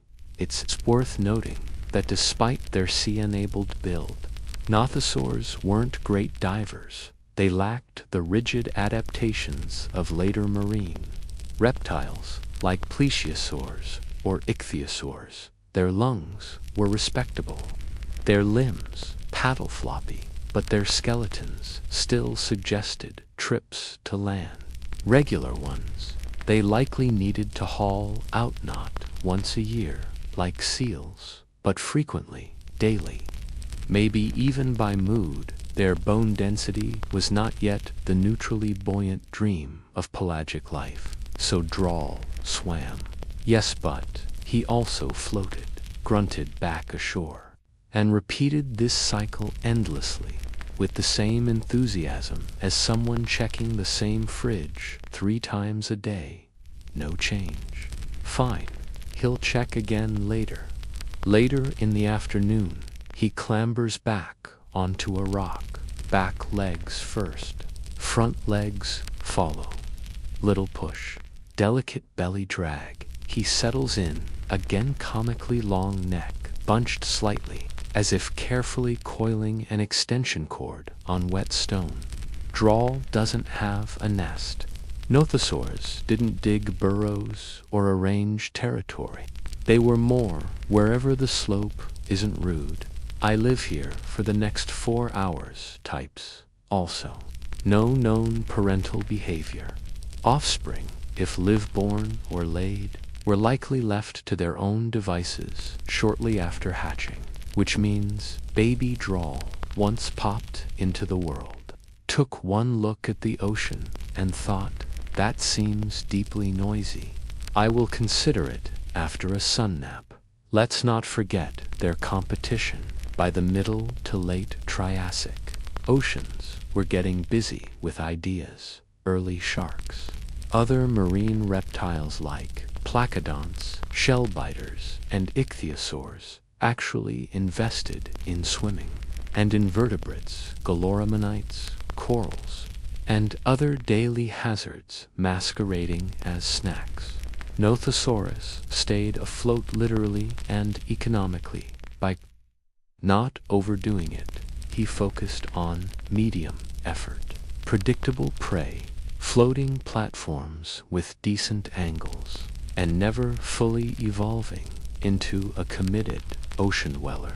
A legacy of half measures done at the precise right moment. Eventually millions of years later, Drawl and his relatives were replaced, not violently, not bitterly, just evolutionary nudged, two-powered flipper propulsion. Two oceans too big for sarcasm. Marine reptiles with shorter necks but better steering. Open sea predators who hunted in teams or pursued prey to exhaustion. Nothosaurus faded out with mild inconvenience, likely retreating to shallower patches before simply not returning. Don't know what the last one saw. Maybe an ichthyosaur zipping past too close. Maybe the rocks gone warm without company. Maybe it just blinked and decided the current wasn't worth fighting anymore. But we still find them. Beautiful fossils, neck vertebrae stretched in elegant strings, jaws still stuck open mid-bite, long fingers extended in what might have been a last flop onto the beach or a very thorough shrug. Their outlines still say, I could swim, but should I? And later generations of marine reptiles would evolve from that DNA, some directly, some spiritually, still asking the same question. Drall now scratches his chin against a well-angled knob of coral. The day is cooling, air pressure low. He might hunt again. He might not. What's important is that he did one thing today. He survived, with mild effort, quiet pride, and the kind of eye placement that saw too much and refused to be outwardly impressed. It's evening now along the Triassic coast, that swirling, gold-streaked hour, when wind meets salt and you can't tell if the waves are coming in or leaving politely. Dral, the world's most consistent part-time swimmer, is once again sprawled across a sloped sandstone perch. His limbs lazily flopped to one side like an off-duty ballet dancer who's not answering emails. One eye remains slightly open, half wary, half pretending to ignore something downstream that looks suspiciously like responsibility. Now and then, a breeze catches his tail. He doesn't react, but had you watched him from the moment the sun rose to now, you would realize he's mastered indifference into ritual. This was Nothosaurus' answer to everything the Triassic threw at him. You want me to be a land lizard? I guess you'd prefer I evolve into a plesiosaur. Maybe next week. Should I dive? Sure. If the surface winds are bad, should I be extinct yet? Ask me after this nap. And still, it worked. No, say, were successful. They survived for over 25 million years, give or take a few tide cycles, doing exactly what Drawl kept doing. Hunt only when necessary, swim if you must haul out often. and dramatically avoid unnecessary conflict. Give the evolutionary minimum required to remain unbetherdent. We can call it that led directly into the rise of one of the most well-known marine reptile lineages, Plesiosaurus. Same long neck, same vibe, just finishing the commitment. Where nothosaurs tread water, metaphorically and literally, plesiosaurs dove in both flippers and flippers. But Drawl is not a plesiosaur. He is, more proudly, a half-soar. Half in water, half on land, half evolved, half debatable. Almost elegant, almost hydrodynamic, almost notable, and yet he left fossils we still can't stop finding across China, Germany, India, and Israel. Ancient beds yield perfect impressions of his skeleton. Long, linkable vertebrae forming necks like strings of fossilized pearl spattle. Limbs splayed like someone tossed a lizard-shaped boomerang jawbones, serrated with efficient, non-committal pokers often. He's found in shallow marine sediments, positioned in comfortably curled repose. We look at these skeletons and can't decide what impresses us more, that he tried so little, or that he lasted so long doing it. Didn't just survive. He inspired, no, so you are. Modeled that halfway drifting lifestyle for other marine reptiles, learning to test the edge of land in a time when all living things were either all the way aquatic or all the way terrestrial. These guys just said, hang on, why not both? And for a while, that was enough. Here's what remains of Drawl now. Somewhere in an eroded cliffside, waterlogged but crisp, a vertebral column loops across a sandstone slab at first glance. It's hard to tell where neck ends and tail begins. Paleontologists turn the fossil gently in the sunlight, peer into faded notches in the jawline, trace fingers across teeth still sharp with theoretical ambition. Someone chuckles quietly. Looks like he just gave up halfway through a swim. Yes, exactly. And look how long he lived in that sense. Nothosaurus teaches a different kind of prehistoric resilience. Not bold survival, not dominance, but the art of de-escalation, of making space by floating sideways through unsettling expectations, a creature that refused to be rushed into full aquatic destiny, and yet created a backstory for beasts that would someday belong fully to the sea. So tonight, in this imagined Triassic dusk, Drawl breathes in one last lungful of slow-moving air. He scoots barely toward a drier patch of rock, tucks neck and tail with symmetrical laziness, and rests forever 5 minutes from doing something important. Story 16. The Ammonite who just wanted a spiral shell spa weekend. There are some animals that made a lot of noise in life, and then there are the ones who left behind fossils that made silence its own kind of art. Among the most beautiful spirals in Earth's entire fossil record, so common, they're pressed into jewelry, cliff faces, and coffee table books like ancient seashell poetry, was a group of quietly effective, mathematically satisfying mollusks known as the Ammonites. Let's meet one. Her name is Naya. She's not famous, not groundbreaking, but her shell is a masterclass in cozy design. Rounded chamber after rounded chamber, each built to a perfect scale.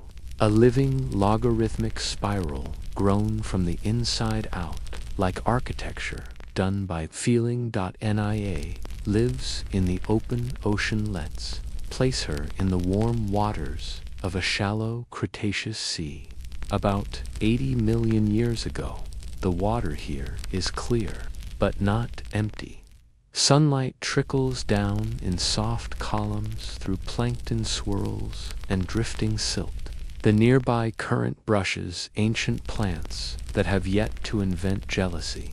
Everything below 10 meters feels like a waiting room for dreams and algae. Nia drifts gently. In this middle gradient, she is not fast. She is not large, but she is precise. Let's look at how she's built. From the outside, Nia looks like a floating spiral seashell with little squid legs sticking out of one end. And that's basically accurate. She's a cephalopod, related to modern squids and octopuses, but with a major lifestyle twist. She lives in the last chamber of her beautifully coiled external shell, extending small arms and sensory tentacles into the water like a poised little submarine with personality. Behind her is where the magic happens. Her shell contains a long series of empty, sealed-off chambers, each filled with a mix of gas and fluid to control buoyancy, a system so elegantly engineered that submarines still copy its basic principle. A small tube called the siphuncle runs through each chamber, allowing her to carefully adjust pressure and float exactly where she feels like floating. Not too deep, never too shallow. She does not sink. She does not rise. She simply selects. Today is a buoyancy realignment day. Nia has decided the lower thermocline doesn't suit her softness, so she's slowly balancing her internal gases to adjust her elevation with zero visible effort. It's like watching a balloon reason through gravity. She also needs to tidy up, because floating is elegant till you drift through a pocket of suspended detritus and start collecting a fine dusting of microbial residue across your shell's outer curve. Nia nudges herself against a kelp frond. Gently, she turns once, then twice, spinning her whole body in a slow, spiraling rotation, allowing water to rinse smoothly across every groove and crease of her shell. It's not vanity, it's maintenance. She takes care of her spiral the way some creatures protect nests, or wardrobes, or reputations. Now let's talk function. Her arms. Not for lifting, her jet propulsion, gentle, more like a nudge motor. Eating, passive check. She captures small planktonic animals and food particles with her tentacles, slowly wafting her way through soup-thick bloom layers until her mouth, simple beak tucked quietly beneath her eyes, handles the final processing. There's no mess, no teeth, just vague satisfaction followed by more floating. She doesn't hunt, she gathers. And when she finds an especially yummy patch of free-floating snacks, perhaps stirred up by a passing fish or ancient sea turtle relative, she slows down to drift just behind it. No need to rush. The spiral doesn't like to lunge. Nia's favorite place in this reef system is a small, overhang-sheltered inlet where the current naturally gathers fragments of decayed coral and crustacean mold. It's a buffet, more or less, all the time. And when she's full, she pulls herself without sound into a lightly shaded nook formed by slow-growing sponges, and lets the minute vibrations of water pulse gently against her shell. Hydrotherapy. Essentially, the Cretaceous version of a spa weekend, except she's always on it. Ammonites like Nia were wildly successful in their time. with origins stretching back more than 400 million years. They evolved into thousands of species, from button-sized spirals small enough to decorate a seahorse, 2-meter-wide megashells that could inspire envy in compact cars. Their coiled forms weren't just stylistic kitsch species. Shell had a very particular curve, texture, and chambering system, like a spiral THUMB Some had ribs, some had knobby nodes, some had shell ornamentation so elaborate it's as if evolution passed the time by. Doodling ammonites filled every marine niche, shallow shells, deep slopes, warm lagoons, open ocean layers. Their only constant, the spiral, and the commitment to self-adjusted buoyancy, as if inner flotation was their birthright now and then. Naya passes another ammonite. They do not speak. There is no nod, only a mutual understanding. Keep floating well, and they part ways, their matched spirals shrinking from sight, like two commas nudging through different clauses in the seats. CPEP. It's not lonely, it's just peacefully individualistic as the day unfolds. Naya slows her movement and resumes a soft rotation to polish a bit of excess film from her upper curve. She settles, half tucked into the reef pouch, arms curled inward. She is floating, not sleeping, in the most literal sense. Not for survival, for comfort. The spiral isn't a burden. It's a lifestyle, one she built herself, one she carried until the end. There's a sort of meditative charm to Nia's existence. No surprises, no deadlines, just spiral-aware flotation and selective snacking, the ancient version of soft living, long before anyone could hashtag it. She resumes, drifting now, a gentle curve tracing the inner wave shadow of a Cretaceous coral column that leans like it's also considering a nap. Nia doesn't cast a shadow others bother to follow, but her shell glints in subtle ways, sunlight catching ribbed ridges along the outer whirl, refracting faintly as though remembering what light used to mean. No to ammonites spiral the same way, and Nia's is distinctly hers. Wide loops, medium ribbing, no showy knobs. Function, not fuss. Balance, not drama. When she's not adjusting her buoyancy or grooming her exterior, Nia is busy. Not being busy. There's work to be done, of course. Being a free-floating coil means investing in hydrodynamic maintenance, a practice that involves realigning her internal gas-to-fluid ratios inside sealed shell chambers, changes in water temperature and salinity before committing to a drift depth knot, flipping over when bumped by rogue crinoid stems or passive-aggressive microcurrensal. This made possible thanks to the elegant tool known as the siphoncola long, narrow tube that snakes through every previous shell chamber like a personal plumbing system. With it, she alters her buoyancy with near-perfect precision. She's not a swimmer. She's a hovercraft with a personality, a bit of air here. She rises, a fluid shift there. She sinks by one dreamy meter, very gradually, very deliberately. Nearby, a small group of cousins floats past, same genus, different flair. One trails a few dangling tentacles, longer than most. The other sports a bumpier spiral, his ridges casting elegant shadows against the seabed.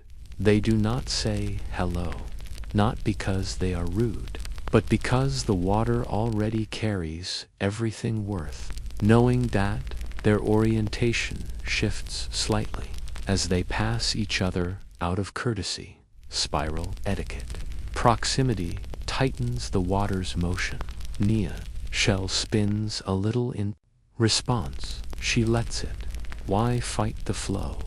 After all, ammonites were masters of passive locomotion, relying entirely on the combination of ambient currents, soft jet pulses from their siphon, and careful posture tentacles contracting into subtle adjustments. Mid-water, they could traverse great distances with less movement than a goldfish contemplating breakfast. They weren't fast, but they were strategically placed. They rode currents, like scholars read wind, always for meaning, never for speed. This afternoon, Naya will drift into a plankton bloom. A million nearly invisible animals and plants, stirred upward by whatever larval fish disaster occurred to ridges over. She doesn't harvest them like a whale. She catches them with her arms, delicate, flexible things coated with tiny suckers and sensitive cells. She doesn't lunge. She tastes the drift. Every twirl of movement draws plankton particles against the sticky inner curve of her tentacle bloom. Soft work, mouth open just enough to receive, beak-like, jaws folding things inward. There is no chewing, only occasional tiny clicking sounds, deep in the hinge of her satisfaction. Later, she need to clean again, because food leaves films. Films dull shine, and spiral shine matters, not for aesthetics, but for what it tells her. Am I still part of the water, or resisting it? So she rolls, not dramatically, just half a turn along her vertical axis, shell glistening, water scrubbing. She passes briefly through a school of ancient ray-finned fishes, not predators, just passing shapes. They give Naya space. They recognize the spiral for what it is, not food, not threat, just a loop that drifts on its own terms. We sometimes wonder what constituted a thought for an animal like Nia. She had no brain, the way we think of brains, but her sensory system was real. She gathered temperature, filtered chemical gradients, analyzed turbulence, tuned her angles through ambient nonsense. She may not think in words, but she knows when the world changes, and how that affects whether she wants to float a little higher or not. In that sense, she was aware, and awareness is a kind of sleepy wisdom. Ammonites, unsurprisingly, lasted a very long time. They existed from the Devonian period to 400 million years ago, through to the very end of the Cretaceous, where, finally, even this quiet routine couldn't outlast what came next. They survived 4 major extinction events. They adapted into thousands of forms, but at the very end, around 66 million years ago, they met their quiet finish alongside famously rowdier neighbors, like the non-avian dinosaurs, not from impact alone, perhaps, but from the invisible fallout, dimming seas, disrupted currents, acidifying blooms, and when the water changed to festivin, the best spiral couldn't recalculate. Do we know what caused Nia's kind to go? Not precisely, not yet, but their last fossil layers stop appearing in formerly reliable stacks of marine stone.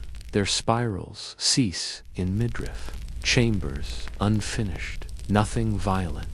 No more seals of motion pressed into mud, the kind of extinction that feels like everyone quietly agreed to slip beneath the silt at the same time. But Nia's shell, maybe, it was saved. Hard shells fossilize well, perhaps. Hers is now pressed into a slab of limestone on the underside of a hill somewhere in Morocco.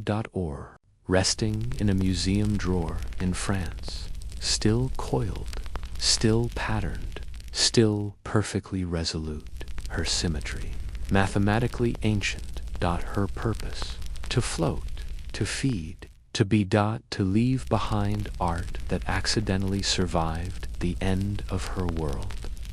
Naya, the ammonite, floats, still, balanced, and beautifully centered as evening drifts across the Cretaceous Sea. She is not dying.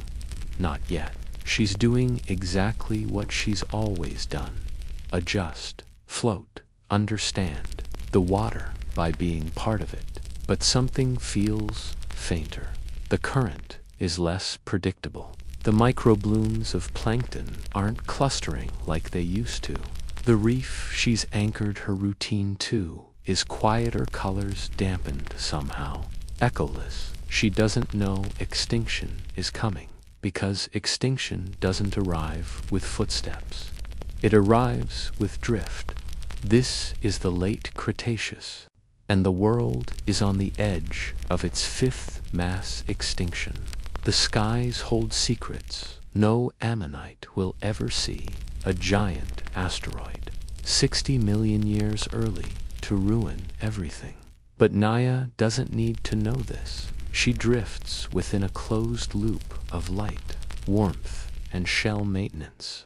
The seas have fed her species for nearly 400 million years. Their coiled bodies flowed through mid-ocean plateaus, coral forests, phosphate-filled, UPWELLINGS, and now, like all long arcs, theirs is narrowing in deep time. Endings rarely feel spectacular. The currents shift a little. The temperatures rise sharply, then plunge. Oxygen sags from familiar depths. Calcium carbonate becomes harder to compute, and suddenly, shells don't grow right. It's working over time. Her buoyancy adjustments take longer. Each chamber fills and empties with slightly more effort than it used to. Not broken, just asking questions, and her usual sweeping curve. The daily arc beneath reef shade and over silt bed feels less certain. Some ammonites tried to adapt. Fossils show increasingly elaborate shell shapes appearing near the end spines. Tight coils, complex ribbing volution, grasping at any permutation that might outlast chaos. Lineage will leave extraordinary fossils in these last chapters, but none will outlive that final global darkening on land. The dinosaurs will roar and vanish in the skies. Pterosaurs will disappear like birds with no sequel but beneath the waves. Creatures like Naya will go quietly. No one will fossilize the last time she floated, just the shell she left behind. And let's pause to honor that shell, because while Naya's body will dissolve within hours, her spiral will press into silt, and then into mudstone, and then into pale gray limestone, where it will rest for tens of millions of years, unmoving, uncaring, perfect until future beings, hands calloused with tools and curiosity, split open a slab of broken cliff and gasp quietly, not because it's rare. Ammonite fossils are everywhere, but because this one is so precise, so complete, so restful, a scroll written by a soft creature in no hurry. In death, ammonites became poetry. They outlived themselves as symbols, spirals on cave walls, spirals carved into sandstone by Bronze Age travelers who didn't know what they were, but knew they meant something. Even into the Middle Ages, people thought ammonites were coiled snakes turned to stone. They called them serpent stones, fossilized miracles, nature's natural sculpture, kept not for function, but for form. primeval geometry. Today, you can hold Nia's shell in the palm of your hand, smooth, heavy, etched with ridges. Only the ocean remembers how to polish. You can trace your finger along the outer world and feel a life of pure, deliberate motion, spiraling outward, chamber by chamber, floating through a world that no longer exists. And if you listen, really listen, you'll hear nothing, of course, because perfect design doesn't echo, it endures. So, we honor Nia like this, not as a victim of extinction, not as a relic, but as a master of low drama, high longevity engineering, an artist of tilt, a brusher of plankton, a buoyancy consultant whose last act was to float exactly where she belonged. There's a lesson in that spiral. You don't have to dart. You don't have to roar. You don't even have to lead. You can live slowly, sensibly, beautifully curved, and still leave behind something the earth chooses to remember for millions of years. Story 17. The Trilophodon, who didn't mind mud baths and sometimes forgot where he was going. There are two types of walk in the prehistoric world. The kind meant to go places, where everything has a goal, a destination, a big important point. And then there's the kind of walk where an animal like Trilophodona large, four-tusked proboscidean with the body of an elephant and the navigational commitment of a wandering potato decides to just see what's over there and by. There, we mean South Eurasia and Africa. About 5 million years ago, toward the end of the Miocene. Let's meet our particular loafing legend. We'll call him Bram. Bram is not a mammoth. He's not a mastodon. He is a member of a less famous, slightly adder line of elephant relatives called the Gomphotheres, squat-bodied, adaptable, and in no rush to become iconic. Bram is impressive, about 3 meters tall at the shoulder, about 4 metric tons in weight, with 4 solid stumpy legs and a face like someone spliced a shovel and a couch.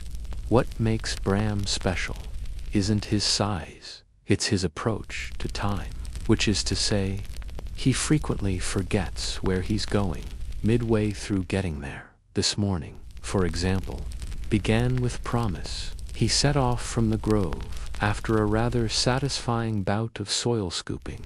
We'll cover that later, with the full-bodied intention to reach the watering hole. But now, several hours later, Bram is not at the watering hole, standing in a muddy patch with reeds up to his knees, absently turning in a slow circle because the air smells like warm grass, and something interesting caught his eye 15 minutes ago that he really meant to check out. Tits fine. His memory may wander, but his feet always end up somewhere soft. Let's talk about those feet.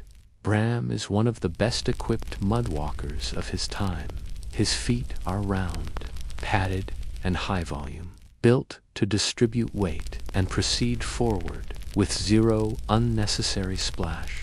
Unlike modern elephants, his ankles are a bit lower, and his toes seem to make small individual choices. His tracks leave wide impressions, with slight toe-tip marks and the occasional gentle heel twist, suggesting a tendency to reconsider direction and commit only loosely. We know this from fossilized trackways, actual tens of meters long trails, pressed into Miocene floodplains, show Trilophodons wandering in long, subtly curving paths until they stop, pivot slightly, and then angle completely off course. It's not aimless, it's just deeply non-linear. But the mud was always part of the plan. Bram begins his mid-morning wallow by half sinking his front legs into a shallow pool, flexing each mighty knee within its personal squish radius. He exhales a great, warm gust that steams, then, using his upper trunk, shorter than a modern elephant's, but still precise, he scoops a cool clump of silty sludge from the rim and gently flops it against his head. Then again, then a third time, for emphasis. Mud for Trilophodon is skincare, temperature management, fungus mitigation, something to do when you forgot what you were doing. He leans to the left, lets a small wave slide up his ribs, absolute contentment. About that face, Bram has 4 tusks on the top jaw, long and gently curved, and 2 smaller tusks, slick and chisel-shaped. He doesn't use them for charging or combat. What good are chisels in battle?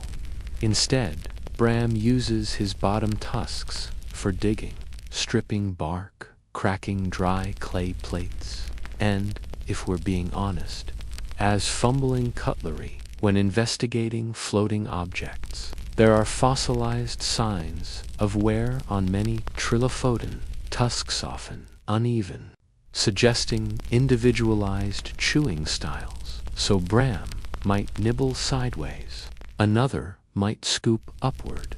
This was not standardized. It was snack-based improvisation. And what did he eat? Everything the environment allowed: shrubs, leaves, fallen fruit, reeds, and soft grass. Bits of aquatic plants that had the decency to stay rooted while being chewed. Trilophodons were browsers and grazers, willing to experiment. They lived in mixed environments, semi-open floodplains, river edges, wooded glades, picky but portable. Bram's digestive system isn't fast, but it's thorough. Food in, fermentation later. Movement, meanwhile. While chewing, he may walk. While walking, he may rethink his emotional need to chew. While rethinking, he may accidentally fall asleep while standing near a tree with good bark. It's all part of his itinerary. Paleoecological maps show that Trilophodons were cosmopolitan, roaming from Africa to Europe to Central and East Asia, the Miocene and Pliocene. They didn't stick to one biome. They went where they liked, thriving in areas now considered deserts, forests, even highlands. They were generalists with sturdy legs and dryer-proof personalities, and wherever they wandered, they left footprints, often weirdly redundant ones. We find double tracks, triple spacings, circles in one site. A Trilophodon track loops back twice, as if the animal forgot it had already walked here and decided to be sure about it. That could have been Bram.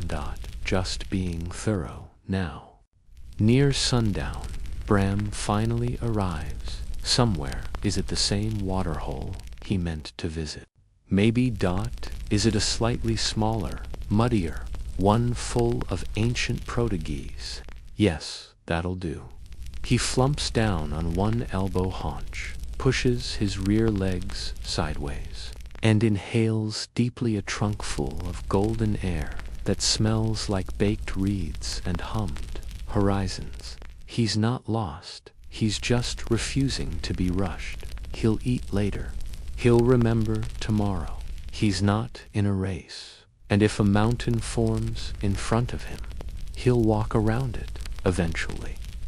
Bram the Trilophodon has not moved for 47 minutes, except for his ears, which occasionally shuffle in half circles, and his tail, which flops backward now and then like punctuation in a sentence he can't be bothered to finish. He is reclining in a wide puddle of lukewarm water and thoroughly enjoying the concept of surface tension nearby.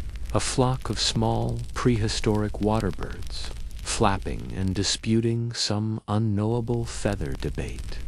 Bram blinks at them, not insulted, just mildly surprised that anything that's small has strong opinions dot around him. Things are happening. Tectonic things, slowly. Ecological things, barely faster. But in the moment to moment, his only focus is this. Shall I nap longer, or should I gently stand in one place instead? He chooses the latter. Not because he must, but because his body has reminded him with the same gentle urgency as a kettle starting to steam that it would like to chew something green and leafy. Please, he unfolds with effort. First the rear end, huffing slightly. Then the front, a little sway, a forward push, a noble tower of a shrug up from the puddle. He doesn't shake himself, too undignified, but he squelches slowly forward, one padded foot at a time, and begins browsing a patch of waist-high reeds exactly 20 steps away. The reeds go willingly as the sun levels out above the Miocene scrublands. Others arrive, not loud, not social, just present. 2 more trilophodons, both of uncertain relation and unmeasured interest, enter the area with equally casual footing. They don't greet Bram. They don't need to. Their movements follow the unspoken rules of large herbivores who understand personal space, patience, and the shared power of a good mud wallow. They fan out, triangle style, each finding their own circle of influence every few minutes. One will emit a low, air-vibrating rumble, not a trumpet, not a challenge, more of a "I'm here, everything's fine. You're probably here, too." Sometimes Bram answers. Sometimes the wind takes his answer on his behalf. Let us now discuss his trunk. It's shorter than a modern elephant's, but still twisting, sensitive, and full of elegant laziness. The tip of Bram's trunk can pick up a seed pod, or swirl a ring pattern in the mud. Or shove reeds sideways with gentle insistence, like a slow broom held by someone inspecting the ground for raisins. He doesn't use it dramatically, nor often with speed, but he uses it well. There's one activity, however, more important than foraging, more deliberate than walking, more rewarding, perhaps, than the mud bath itself: trunk doodling in dirt. As the day warms again, Bram walks toward a dry patch of hardened ground and, with methodical significance, starts tracing wide, loose figure eights in the dust. Is it practice? Art? Scent marking? No one is sure, but trilophodont trackways often show interruptions, where the tip of the trunk or low tusks have dragged parallel to the footprints, not by accident, but as part of the passage. It's distinctly expressive, and when Bram finishes a particularly satisfying swirl, his trunk lifts, flicks a bit of scrub, and resumes idle swinging, a signature not for anyone else, but for the act of being somewhere, and realizing that is reason enough to leave some mark. Now, with his companions grazing at a distance, and the sun casting long apron-like shadows on the land, Bram begins one of his medium pointless walks. These are common. They involve no real pattern, no committed direction, just walking, pausing, inspecting, forgetting he stops at a bush he definitely visited already today, sniffs it as if freshly discovered, considers chewing, doesn't, resumes walking. Fossil evidence supports this slow mosaic of behavior. Trilophodon trackways often loop and cross over themselves, diverging 5 to 10 meters, before reconvening mid-meadow as if the walker considered 3 different routes and then forgot the one they just took was fine. One set of Miocene prints in Pakistan shows trilophodon tracks doubling back, then pausing, then curving gently around nothing, as if the animal sidestepped a memory. And what of danger? After all, Bram lives in a time with potential threats: saber-toothed cats, early wolves, really annoying birds with bad attitudes. But Bram, like most grown trilophodons, fears little: his size, bulk, and sheer "I'm too round for your claws" energy guarantee that most predators prefer smaller quarry. He doesn't run when startled. He stands, exhaling slowly, like a boulder, choosing not to roll downhill. Usually, that's enough. Later, as the sky shifts toward gold, and insects begin trying poorly to create a rhythm near the surface of the water, Bram returns to the mud wallow, exactly the one he left. He loses none of himself in it. The puddle welcomes him. He folds into it carefully, with practiced weight distribution, and then, once again, he relaxes, half submerged, trunk tip just above water, eyes blinking ASYMMETRICALLY. There are no questions here, no ambitions, just the sound of chewing at medium pace, and the occasional soft grunt of approval from a creature who has nowhere to be but enjoys getting there anyway. Pilgrimage.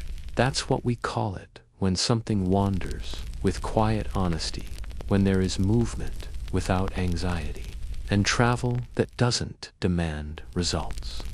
Bram, the trilophodon, has no word for pilgrimage, nor for destination, detour, or didn't. We already pass this tree, and yet he wakes against sunlight, returning like a familiar exhale when resumes his wander pattern, moving without milestones, in a world that quietly shifts under his feet. The Miocene is aging now. The continent breathes differently. What was open grassland is becoming dense thicket. Rivers are washing deeper channels. Trees are adapting to leaf down instead of leaf wide. Something murmurs unspoken beneath it all. Change is still years away, but also already happening. Bram doesn't know extinction is possible. Why would he? He's doing so well at not hurrying about things, but his world is slowly becoming less compatible with creatures who are heavy browsings, always about a season behind in remembering what they started leaving for in the first place. A trilophodon begin to disappear gradually after 4 million years ago. Yields of grasslands pushing the trees further. Competition rising as the true elephants, those 4 foot straight, long-trunked relatives step in with new pace. They are swift, coded in future narratives and long-haul memory. They are organized. Bram's descendants are not extinct yet, but they're less often seen, even in places they once called home without question. But how do such large lives vanish? Not like flames, not like dinosaurs, more like footprints fading in active land.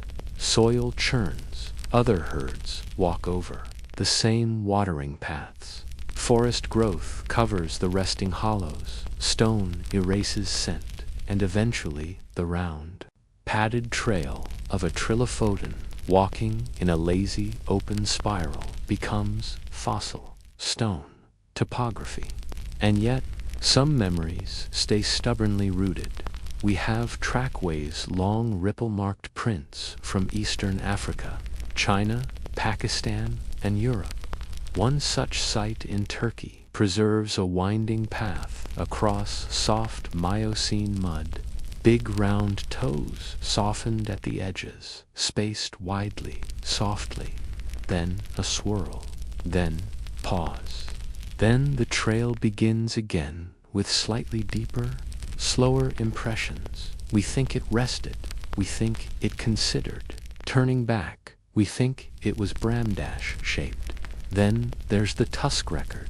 Some trilophodons, much like mammoths, left behind uneven tusk, where because each individual used their tools a little differently. Fossils show one tusk ground smooth, the other left sharper. Tusks worn not against prey or battle, but against bark or slash and clay, and their own thoughts. That's how Bram left messages. Quiet ones. He didn't tell his herd where he was. He told the land. One swirled tusk-scourge at a time. When the last of his relatives walk into the Pliocene, they do so with no audience, no drama-etched tragedy, no predator final act. They simply reach landscapes too narrow, too dry, too uncertain. And when no more trilophodon trackways appear in deposits after 2 million years ago, we assume they stopped moving. But really, the world just stopped printing their path. Still, in some fossil beds, you'll find a full foot preserved soft spread toes. Each print gentle at the heel, the whole shape pressing not just down, but outward. Not a stomp. Not a struggle, just a step taken by a creature that believed in weight as an occasion. Bram walked that way every day, full contact, no panic. Head always pointed, approximately toward something useful. We remember him like this, beside a half-dried watering hole, mud lining the seams of his joints. One plant stem still dangling from his tusk. He snorts, flicks his ears backwards, and immediately forgets where he left his nap patch. But it's all right, because another one will appear if he just keeps walking with soft certainty, and onto that same trail. Now hardened, we press questions we ask when he vanished.